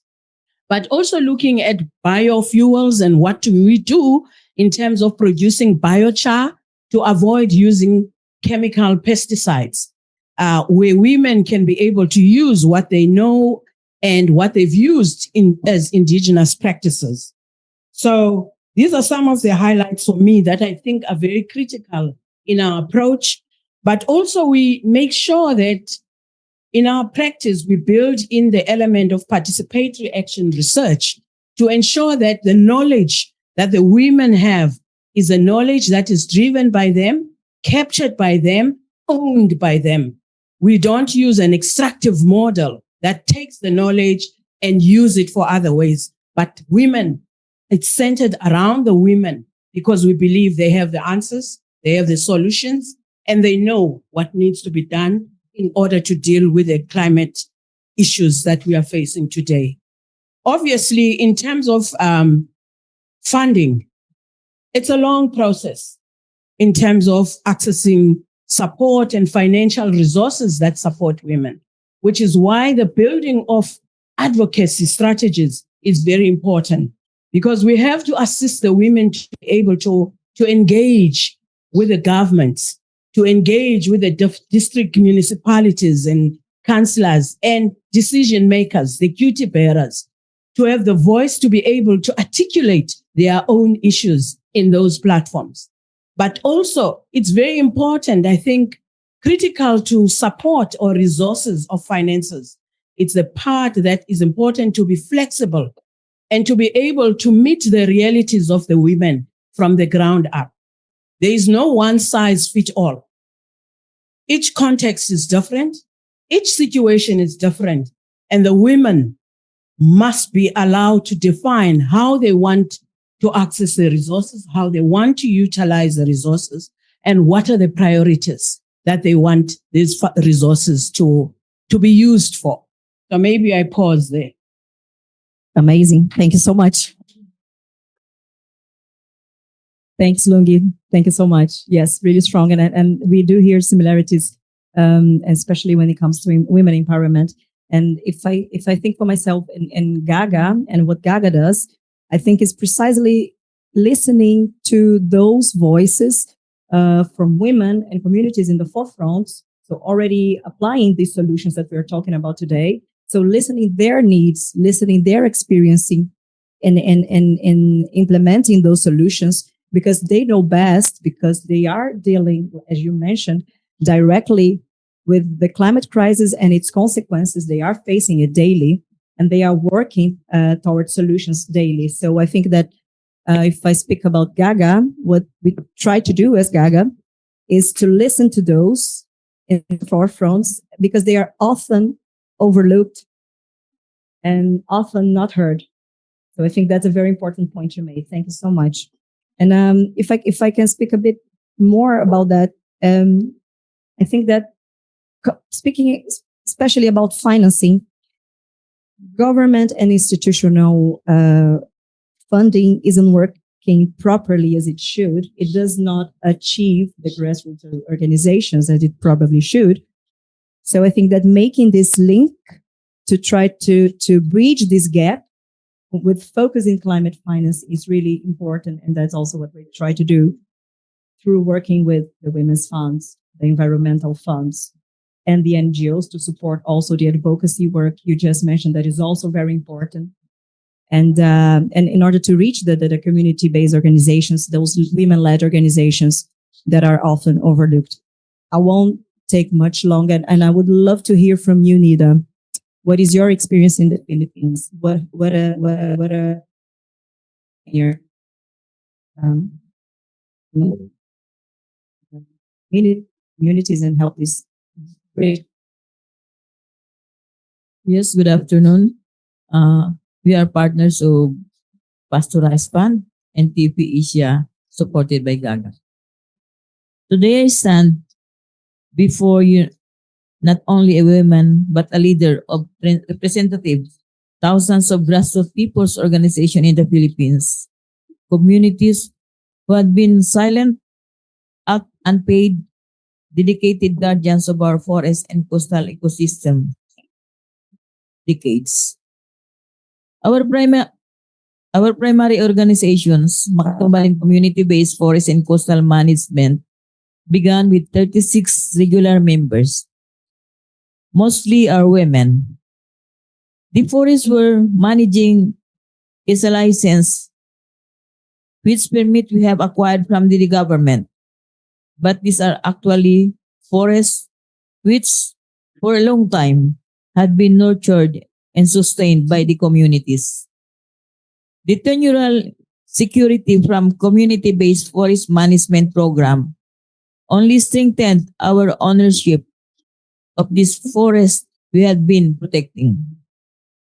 Today, our influence extends to over 300 members across the 16 organizations in San Vicente, Palawan. We guide these communities through one advocacy, a strong community-led forest and coastal protection. As a woman working a climate change solution, our journey begins by spreading our effort across the adjacent village, organizing different organizations, and advocating for the community-based forest management. Even though it is difficult to avail or unreachable, we keep doing community-led forest management advocacy because we know that this is complete portfolio of the real climate change solution. We started by organizing communities and conducting proper knowledge building activities. We use our organizations. In Makatumbalin is the example, a group that has remained strong in environmental work. Through this, we show actual enforcement and forest protection to support our environment for the next generation. We supported our women leaders in their home gardens, growing resilient vegetables and crops that we serve to our families and sell our own economic needs. Another sustainable livelihood program we are giving them. Thanks, Nita. Thank you so much.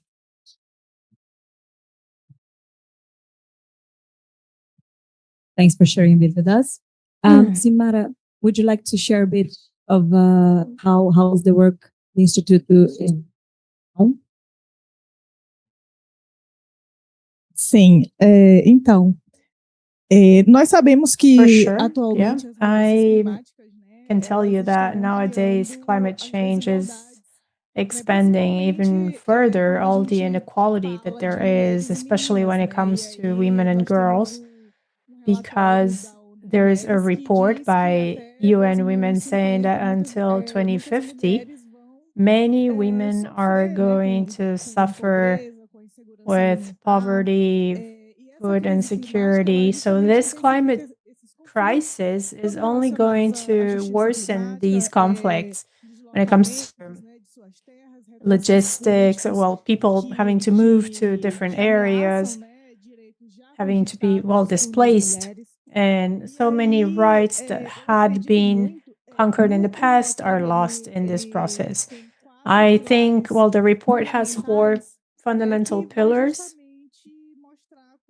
and that shows how we can deal with these challenges, such as recognizing rights, the work of women as well, who are leaders in their communities, they're leaders in projects and initiatives, in their businesses, whether they're small or big, and also conservancy projects, because these are the women who are in the territories that protect forests. I, for instance, come from a region in Maranhão where we see a lot of women working with coconut, with the babaçu coconut, also redistributing economic resources is important, because this green transition is going to make these communities receive resources to be able to develop. So that redistribution is important. That has to be a resource that's also thought of according to the reality of the territory. It's useless for us to say that we want these resources to be in Maranhão if the Amazon in Maranhão is different from all the other 8 types of Amazon, right? And by the way, I wanted to ask everyone here, when you hear the word Amazon, do you think about a specific state? What state do you think about? You think about Manaus, you think about Amazonas or Pará, right? But not the other states, such as Maranhão. So that's where we play a role. We empower these women, we empower the community, we empower the youth, because a lot of people from Maranhão will not recognize themselves as being part of the Amazon. So when we recognize where we are, that's a first step. That's very powerful for the community. Also, the report of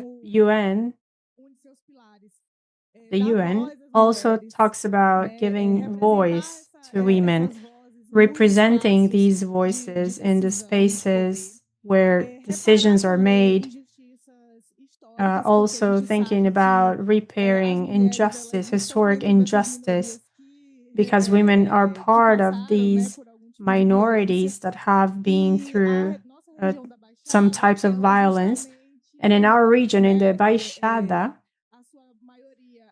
most of them are Black people of Black origin. So mostly women. It is also a region where we see human development below the national average. So this institute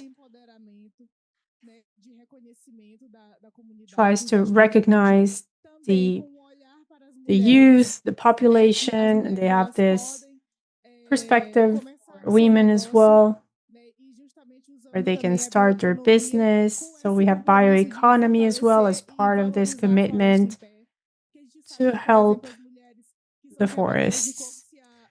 So we know that these women, for instance, if there's deforestation in the palm trees, the Babasu coconut workers are not going to have anything to work with. So our group also has activities related to agriculture. We have a park, Apiriturana, where we have a center for these women. The center is also trying to train and educate the community. And education is power, knowledge is power. So we offer that to women because we know that they're going to have a future thanks to that. Well, not just for them, but also their families, their children, and future generations. At the Ibiriturana Park, we have this center. We also have a system from Embrapa, which is basically a project where women can learn how to have fish in a small area, and also chickens, and having also their own plants, because residues from one culture can be used in the other one. So we have this commitment with sustainability. We have an area that is open for the community, for them to be able to stay there, to go to agrotourism. They can also go and see the palm trees, the Babasu. We have a partnership with EMAPE, which is a company that works in transportation. Within the terminal, we also have the incubators where we can receive many people from the community to be trained to improve, their business. I can also mention the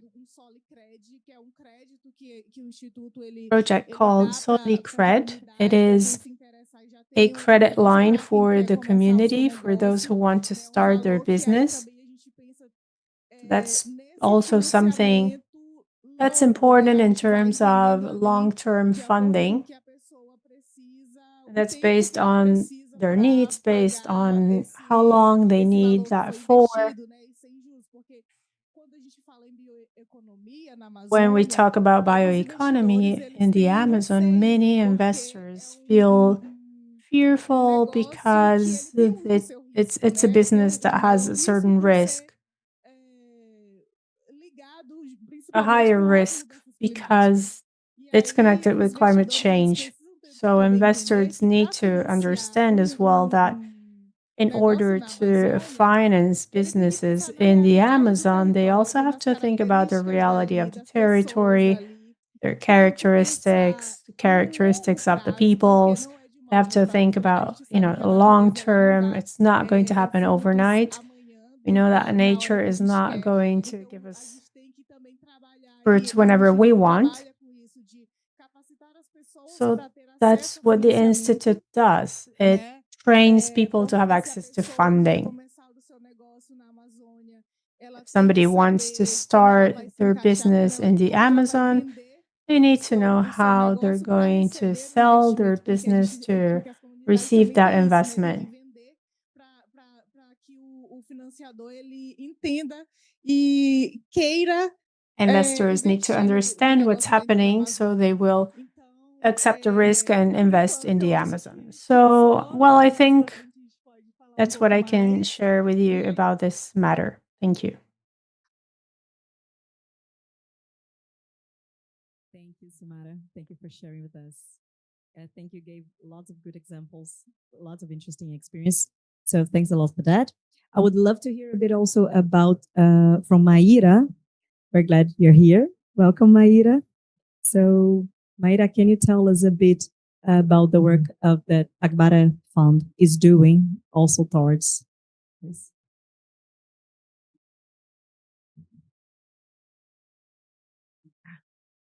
Olá. Hello, everyone. Can you hear me? Good afternoon. I am Mayra.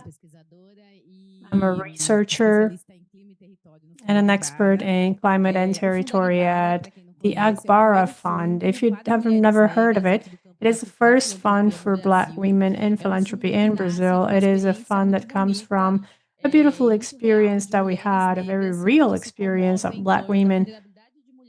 And it has to do with the vulnerability of women and that we're going through difficult situations, vulnerability situations during the pandemic, during that time. And the idea was to establish different possibilities to bridge those gaps. So it is a fund that talks about strengthening the economy and also the territories. So when we're talking about Black women in Brazil, it's most of the people, really, most of the population. It's 56% of Brazil. So Black women are in a position for a vulnerability. At the bottom, many times, they're there in the production, in productive systems. They are the ones who bring all this energy to the whole economic chain. So throughout all these years, we've had different projects and programs to help within a perspective of economic justice and thinking about all these gaps.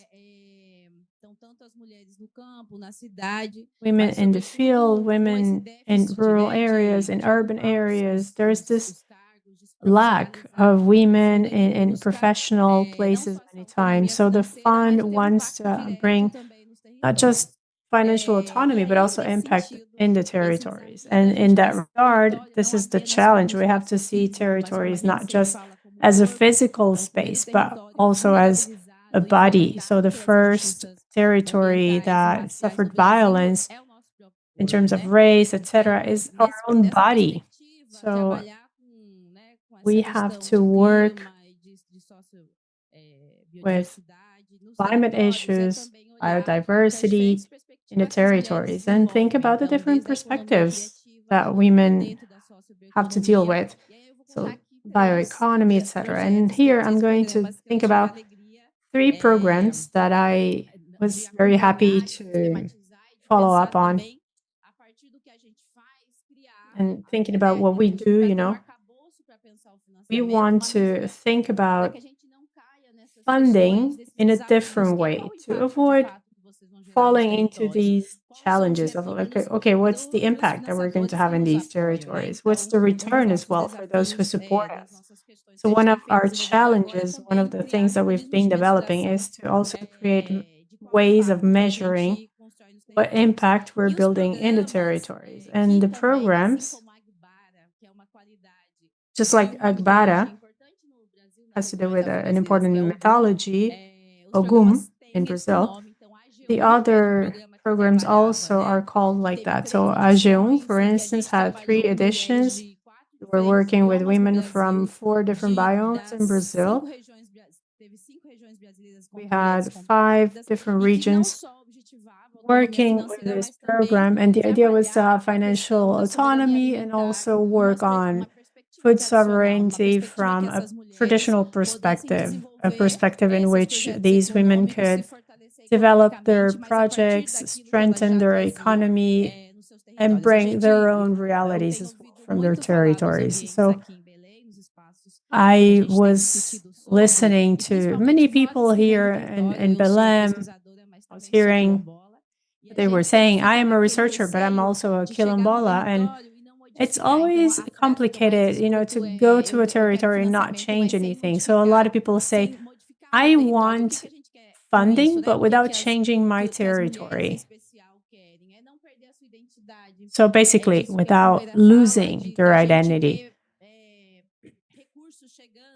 That's the thing. It's having access to resources, but in accordance to what's necessary there in those territories. So this is important to impact women. And one of the activities that we've been doing now is to listen to these women in an active manner, trying to really hear what they have to say. And AGEUM, for instance, at the time I didn't work at the Agbara Fund, but I was one of the mentors, one of the collaborators there. And I can tell you about two very important things that we did. We were working with single mothers as well,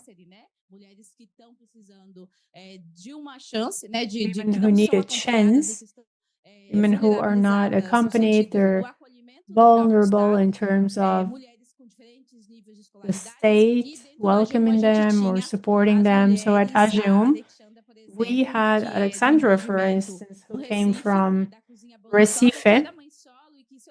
She was a single mother, and her challenge was to raise a child, to develop financial development as well, so that she could have her own work in a physical space. By the way, if you go to Recife, you should go see what Alexandra has done. It's a vegan restaurant, and it's interesting because when there is an impact for their lives, it's not just their lives, it's the whole network that is impacted. Because everything that is turning there, all the resources are also going to bring benefits to the whole chain. I mean, she would purchase from local producers, and she would bring all that at an affordable price for people to also eat vegan food, stop the consumption of meat. So it's very difficult, to establish that. So we have that example, and we have a colleague from Alagoas as well who has also worked on that. In that regard, it's not just a restaurant that she built, but also she welcomes the youth, she has activities. Anyway, these are the two examples that I wanted to mention, because I think they're important in terms of food sovereignty, and it's not just about food, not just about feeding the body, it's also about feeding the mind, the essence. And this poetic way of seeing feeding is important so that the resources doesn't get here in a biased way, just trying to predict an economic return or something, but considering different territories. When we get to a territory in the Northeast, in Recife, so stricken by climate change, we are talking about using other approaches. So we had this program, FunBEA, supporting waste pickers. And in Brazil, we have a national policy for solid waste,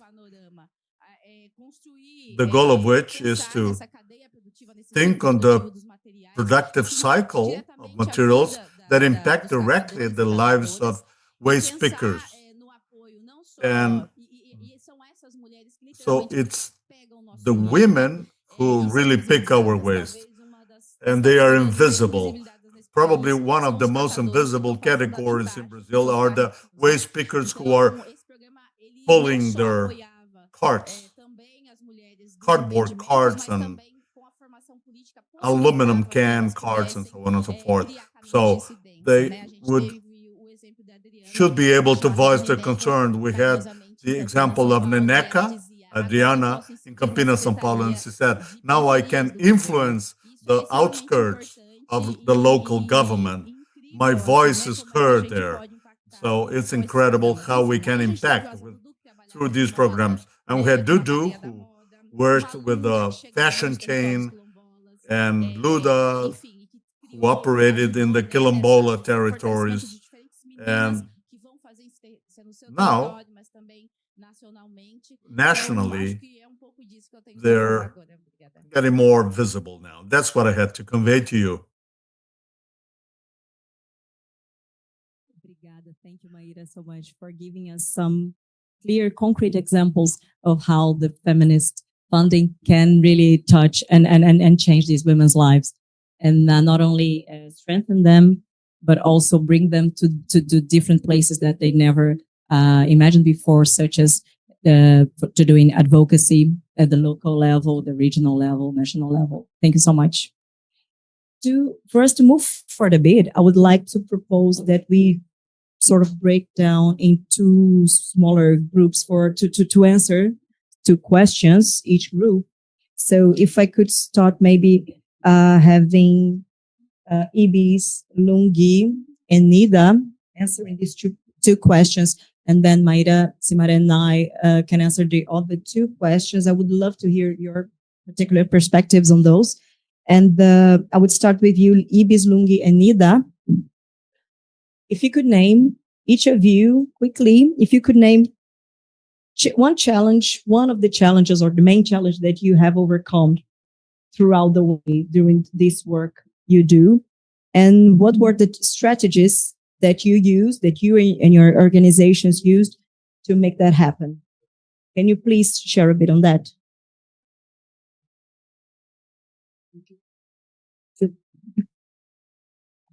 Sí, cuando se habla de... When we talk about strengthening women's capabilities and for them to get to know their rights, there are some resistance and susceptibilities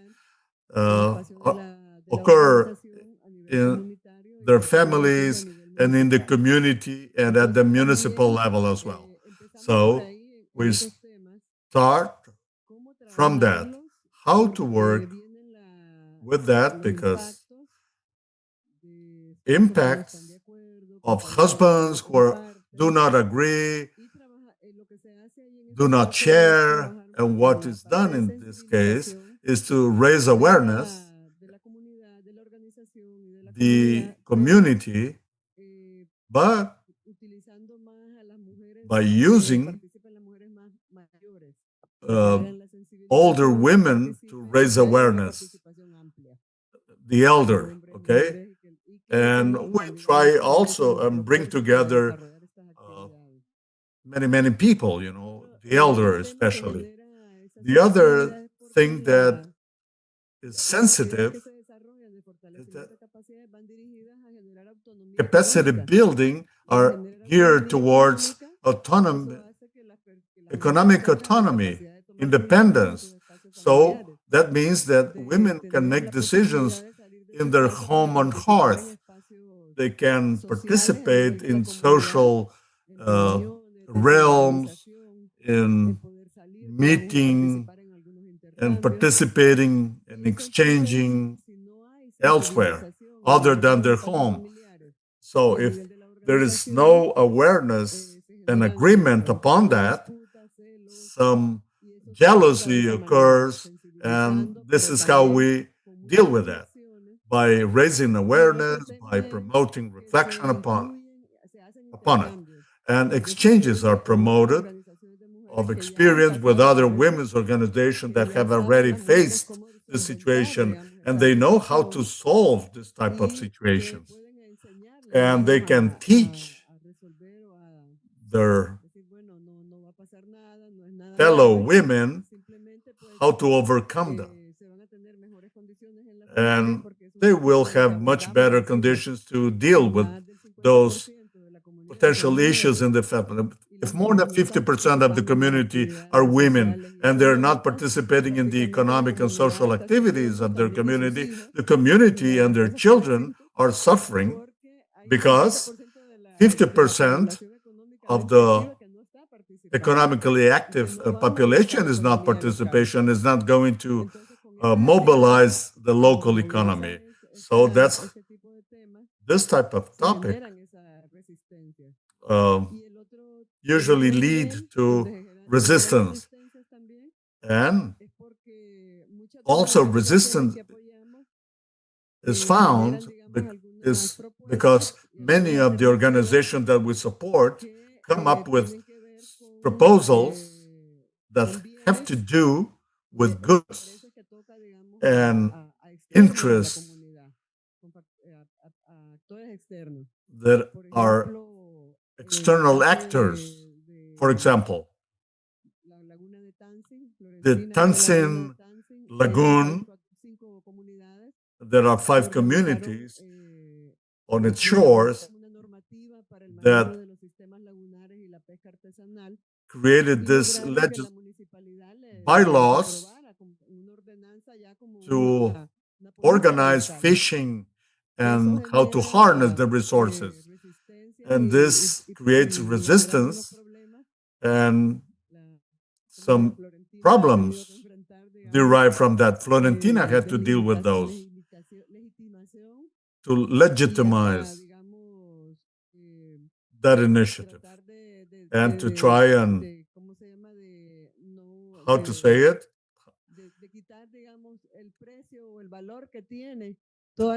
to downplay what's been done in this community, because they say that women are not walking their talk and so on and so forth. And territorial indigenous committees, but that is male dominated, are selling land to delegitimize and to weaken all the proposal of this organization. In another organization that we also support, 7 native corn and bean, native bean and corn species are now being planted on the agroecological plots, and this has been listed as heritage of the native people, of the indigenous people. And resistance came from outside. The miners wanted to settle down precisely where the agroecological plots and crops were. And my question is, what are we going to do that? Oh, we're going to destroy it all. No. So what they did is they resisted and miners didn't move in. Thanks, Ibis. Thanks a lot. Lungi, if you can give us a quick example of challenges that you faced, but also strategies that you used to overcome those throughout the way. I'll try and be brief. There are many challenges. Yes. So I think the biggest challenges, I'll name them very briefly. Loss and damage is a big challenge that faces women, and in terms of life, livelihood, that impacts them. And of course, trauma of losing life. It's a big issue. And I want to name just some of the issues that are linked to loss of life and livelihood, which can be non-economic issues. Because oftentimes we focus on the economic side of things, but the emotional and cultural side of things are often neglected. So for us, some of the solutions include having healing circles where women can tell their stories of how they've experienced the trauma of losing everything and having to rebuild their lives. And when you lose everything, it means starting from scratch, but also to tap in very deeply inside of yourself as a woman to be able to get the courage, get the strength, and the resistance to be able to rebuild and to move on with your life and to assist your family, to assist your community, but also to stand in solidarity with other women. So we have also done things like Solidarity Fund, which can be monetary, but also we use seeds as a way of assisting women to rebuild their lives. and seedlings, which are coming from from neighboring communities, from other women, where they show solidarity to the others to help them rebuild their lives. So this is why for us, seed multiplication is very critical, and seed sharing as a practice is a practice that is very much embodied and embedded in the way that we do things in the Rural Women Assembly. So this is really, in a nutshell, in a very complicated question that needs a lot of time to discuss. Thank you. Yes, it does. It does. I'm gonna jump quickly to Nida. If you could give us one example of a challenge and also of a strategies that you've in your work in the Philippines have faced and also used to overcome those. You can briefly tell us a bit about it. One of the biggest challenges was when the local government and the provincial government before attempt us to cancel our territorial instrument. And when our water system project was blocked, during these times, we cried and endured and suffered. Yet despite everything, because we remained strong and transparent, we overcome the attempt to cancel our territorial instrument. And regarding the water system, we continued fulfilling all the requirements despite the effort and the expenses. We never lost hope. And today we finally have our water rights permit. Over time, many people began helping us. Although our resilience, we realized something we never expected. That being a strong, transparent, hardworking, and persistent, it is the true formula for success. Because of this, we have now been recognized at the municipal, provincial, national, and global level. Our history is living proof that even in the face of hardship, communities, especially women, can rise, protect our forests, defend our rights, and create the real climate change solution. Thank you, and may our collective efforts continue to protect and sustain the environment for the next generation to come.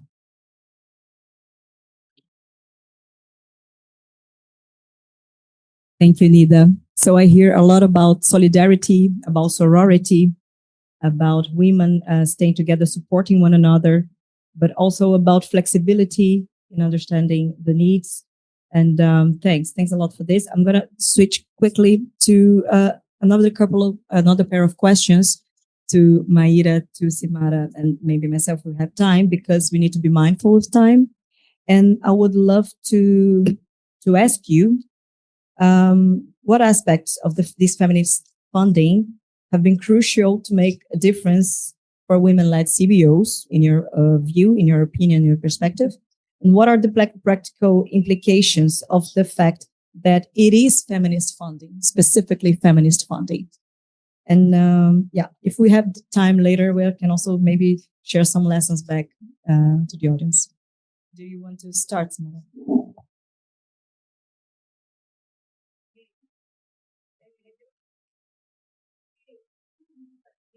Acho que está desligado. I think the microphone is off. We're not getting anything here. The microphone is off.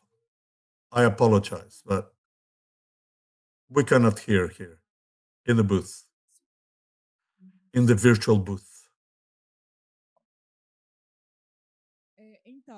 So, as I said before, and I had started talking in my first intervention, is that when we think about climate finance and feminist funding, funding has to reach women, understanding the specifics of women, taking into account that women have many, many labor working periods, both at the workplaces and in their homes. So funding that take into account the sustainability and economic and social and health issues involving women. And at the Institute, this fund gets to women, offering leisure space, active listening space to try and learn what they want for their communities and families, sports facilities for their children, for youth. And this is all interconnected with women who are mothers and daughters. I think that feminist funding and bioeconomy is a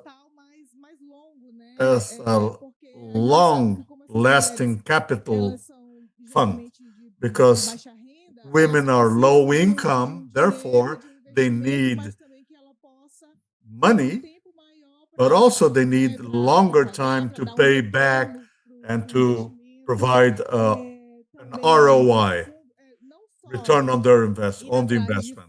And not only seek public funds, but also private funds. Organizations should provide the training to these women because when they seek calls for proposals or biddings, they have to speak the lingo, the jargon of the organization, and through training, they should be able to attract and apply and get the funds. And it has to have legal grounds for that. The Institute walks hand in hand, providing training to the communities, sharing the experience of neighboring women communities and bringing people from overseas for a cultural immersion, going beyond the contact with the business world, such as ecological tourism and the sales of handicraft. So the Institute has this hallmark of valuing folklore and dancing, such as the criollo drums, and we work closely to the women to strengthen and empower them, because empowered women feel more confident to start studying, to develop themselves, to start a new business. So,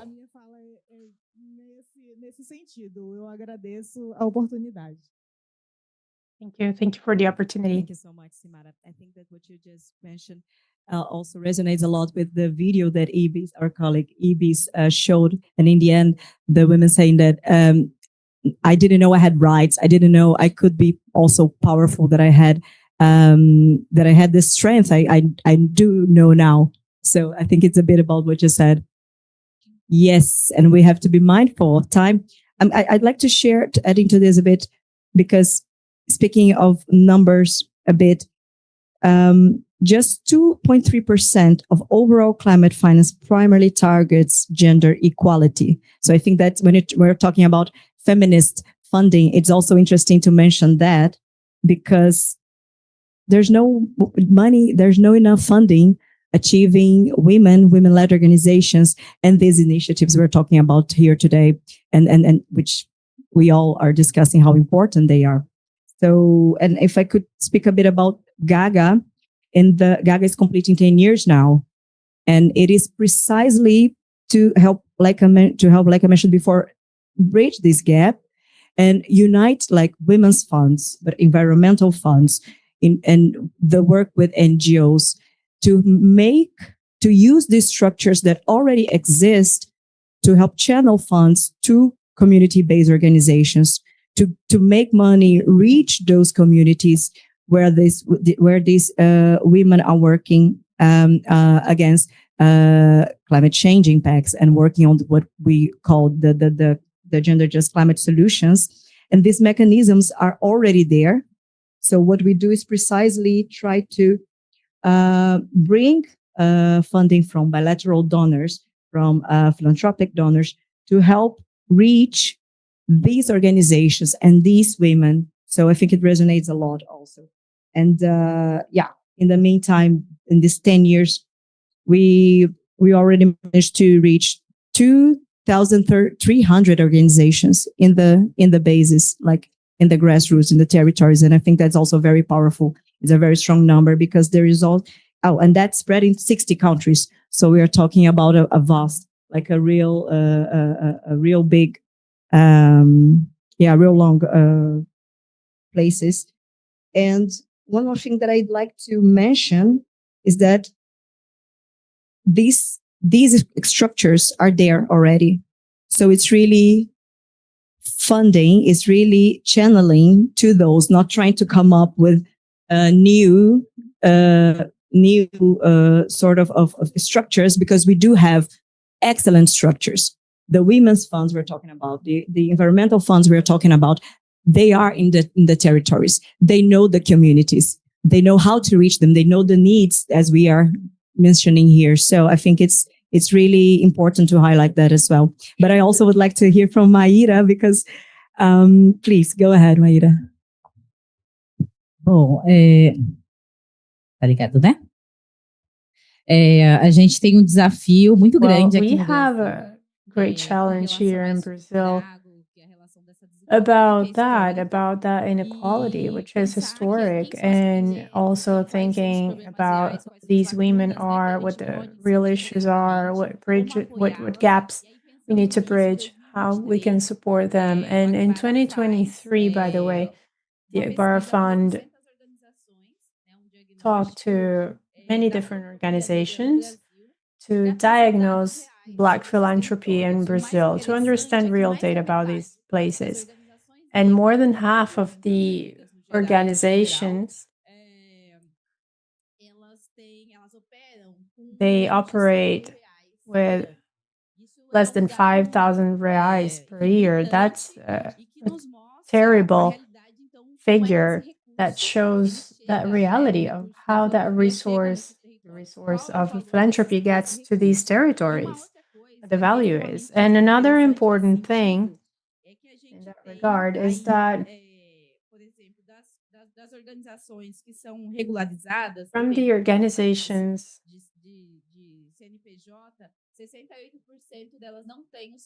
68% of them don't have a registry number.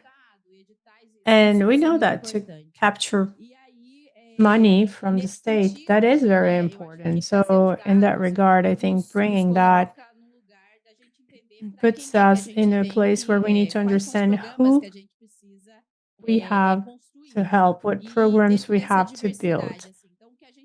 So what we've been doing, what we've been thinking is to raise different perspectives of women who are not in, or who don't have a privilege, to capture resources. An example of that, and by the way, this dialogue would be our main challenge. I mean, this dialogue with how to capture the resource, who we're going to make this available to. And in that sense, we were saying that we have also the impact of inequality, which is structural in our country, and that's reinforced with many different indexes of violence. Women are in this place, So these women, they also represent those who are in charge of production in many areas in Brazil, and they are receiving a lot of load, and they're single mothers many times. So in this perspective, we have to think about these gaps and also softer, easier way to deal with these issues. So this year, we launched a program called Descansa Negra, which is to say that Black women need to rest. because even that they cannot do. We work with a lot of women, and we know that it's too many shifts, it's too many hours of work. So we decided to create this program called Please Rest, Black Woman. So we know that organizations are trying to do their best, but many Black women, many women will also work in informal jobs to make ends meet. So this program was really to allow them to rest a little bit. And when it comes to resting, by the way, we're going to have a march in Brasileiro in a few days, the March of Black Women, and we're going to talk about well-being, living well. So it's not just about the environment, it's the right to rest, the right to live, the right to create an economic impact wherever we live, and also that right to understand that we're not here just to talk about economy. If our body is not coping, so when it comes to climate justice and all that, that's interfering with our body as well. So that's what I wanted to mention, this experience, this program that was very successful.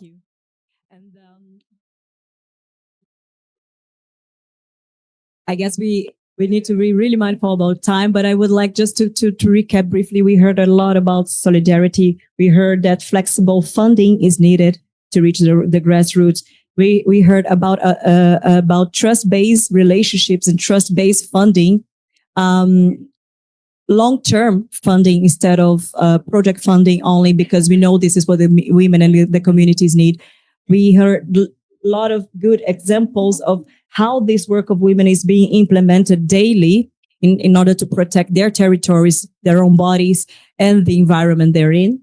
And I'd like to thank you very, very, very much for all the examples you brought, all the strength, all the cases you mentioned, and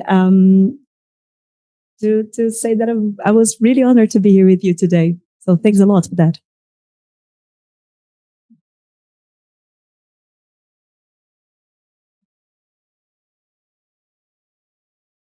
And I am passing the word and the floor back to Vitória. Bom, gente, boa tarde. Muito obrigada. Good afternoon. Thank you all so much. This is the wrap up for our day today, but we still have many sessions to go. We'll be here until the 20th of November. We'll start tomorrow at 10 a.m. with our first session. I wanted to say that you can also register using the QR code. And just to remind you that we have a survey as well to get your feedback on what you think about Casa Global. Thank you again to Isabella Canto Co-working for receiving us here. I'm going to request that you return your headsets to Sophia. Once again, I would like to thank our funding partners, Baobá, Fund, Grupo Volkswagen, Fundo Brazil, Fundo Casa, Socio-environmental, Global Giving, Clima e Sociedade, Global Alliance for Green and Gender Action, Itaúsa, Prospera Social, Global Fund for Community Foundations, Global Green Grants Fund, Bem TV, Ibirapitanga Institute, Avina Foundation, ACP Institute, Sociedade População e Natureza, and the Sandana Institute. Thank you all so much. Thank you to all of the speakers, to our audience. I'll see you tomorrow at 10. Thank you.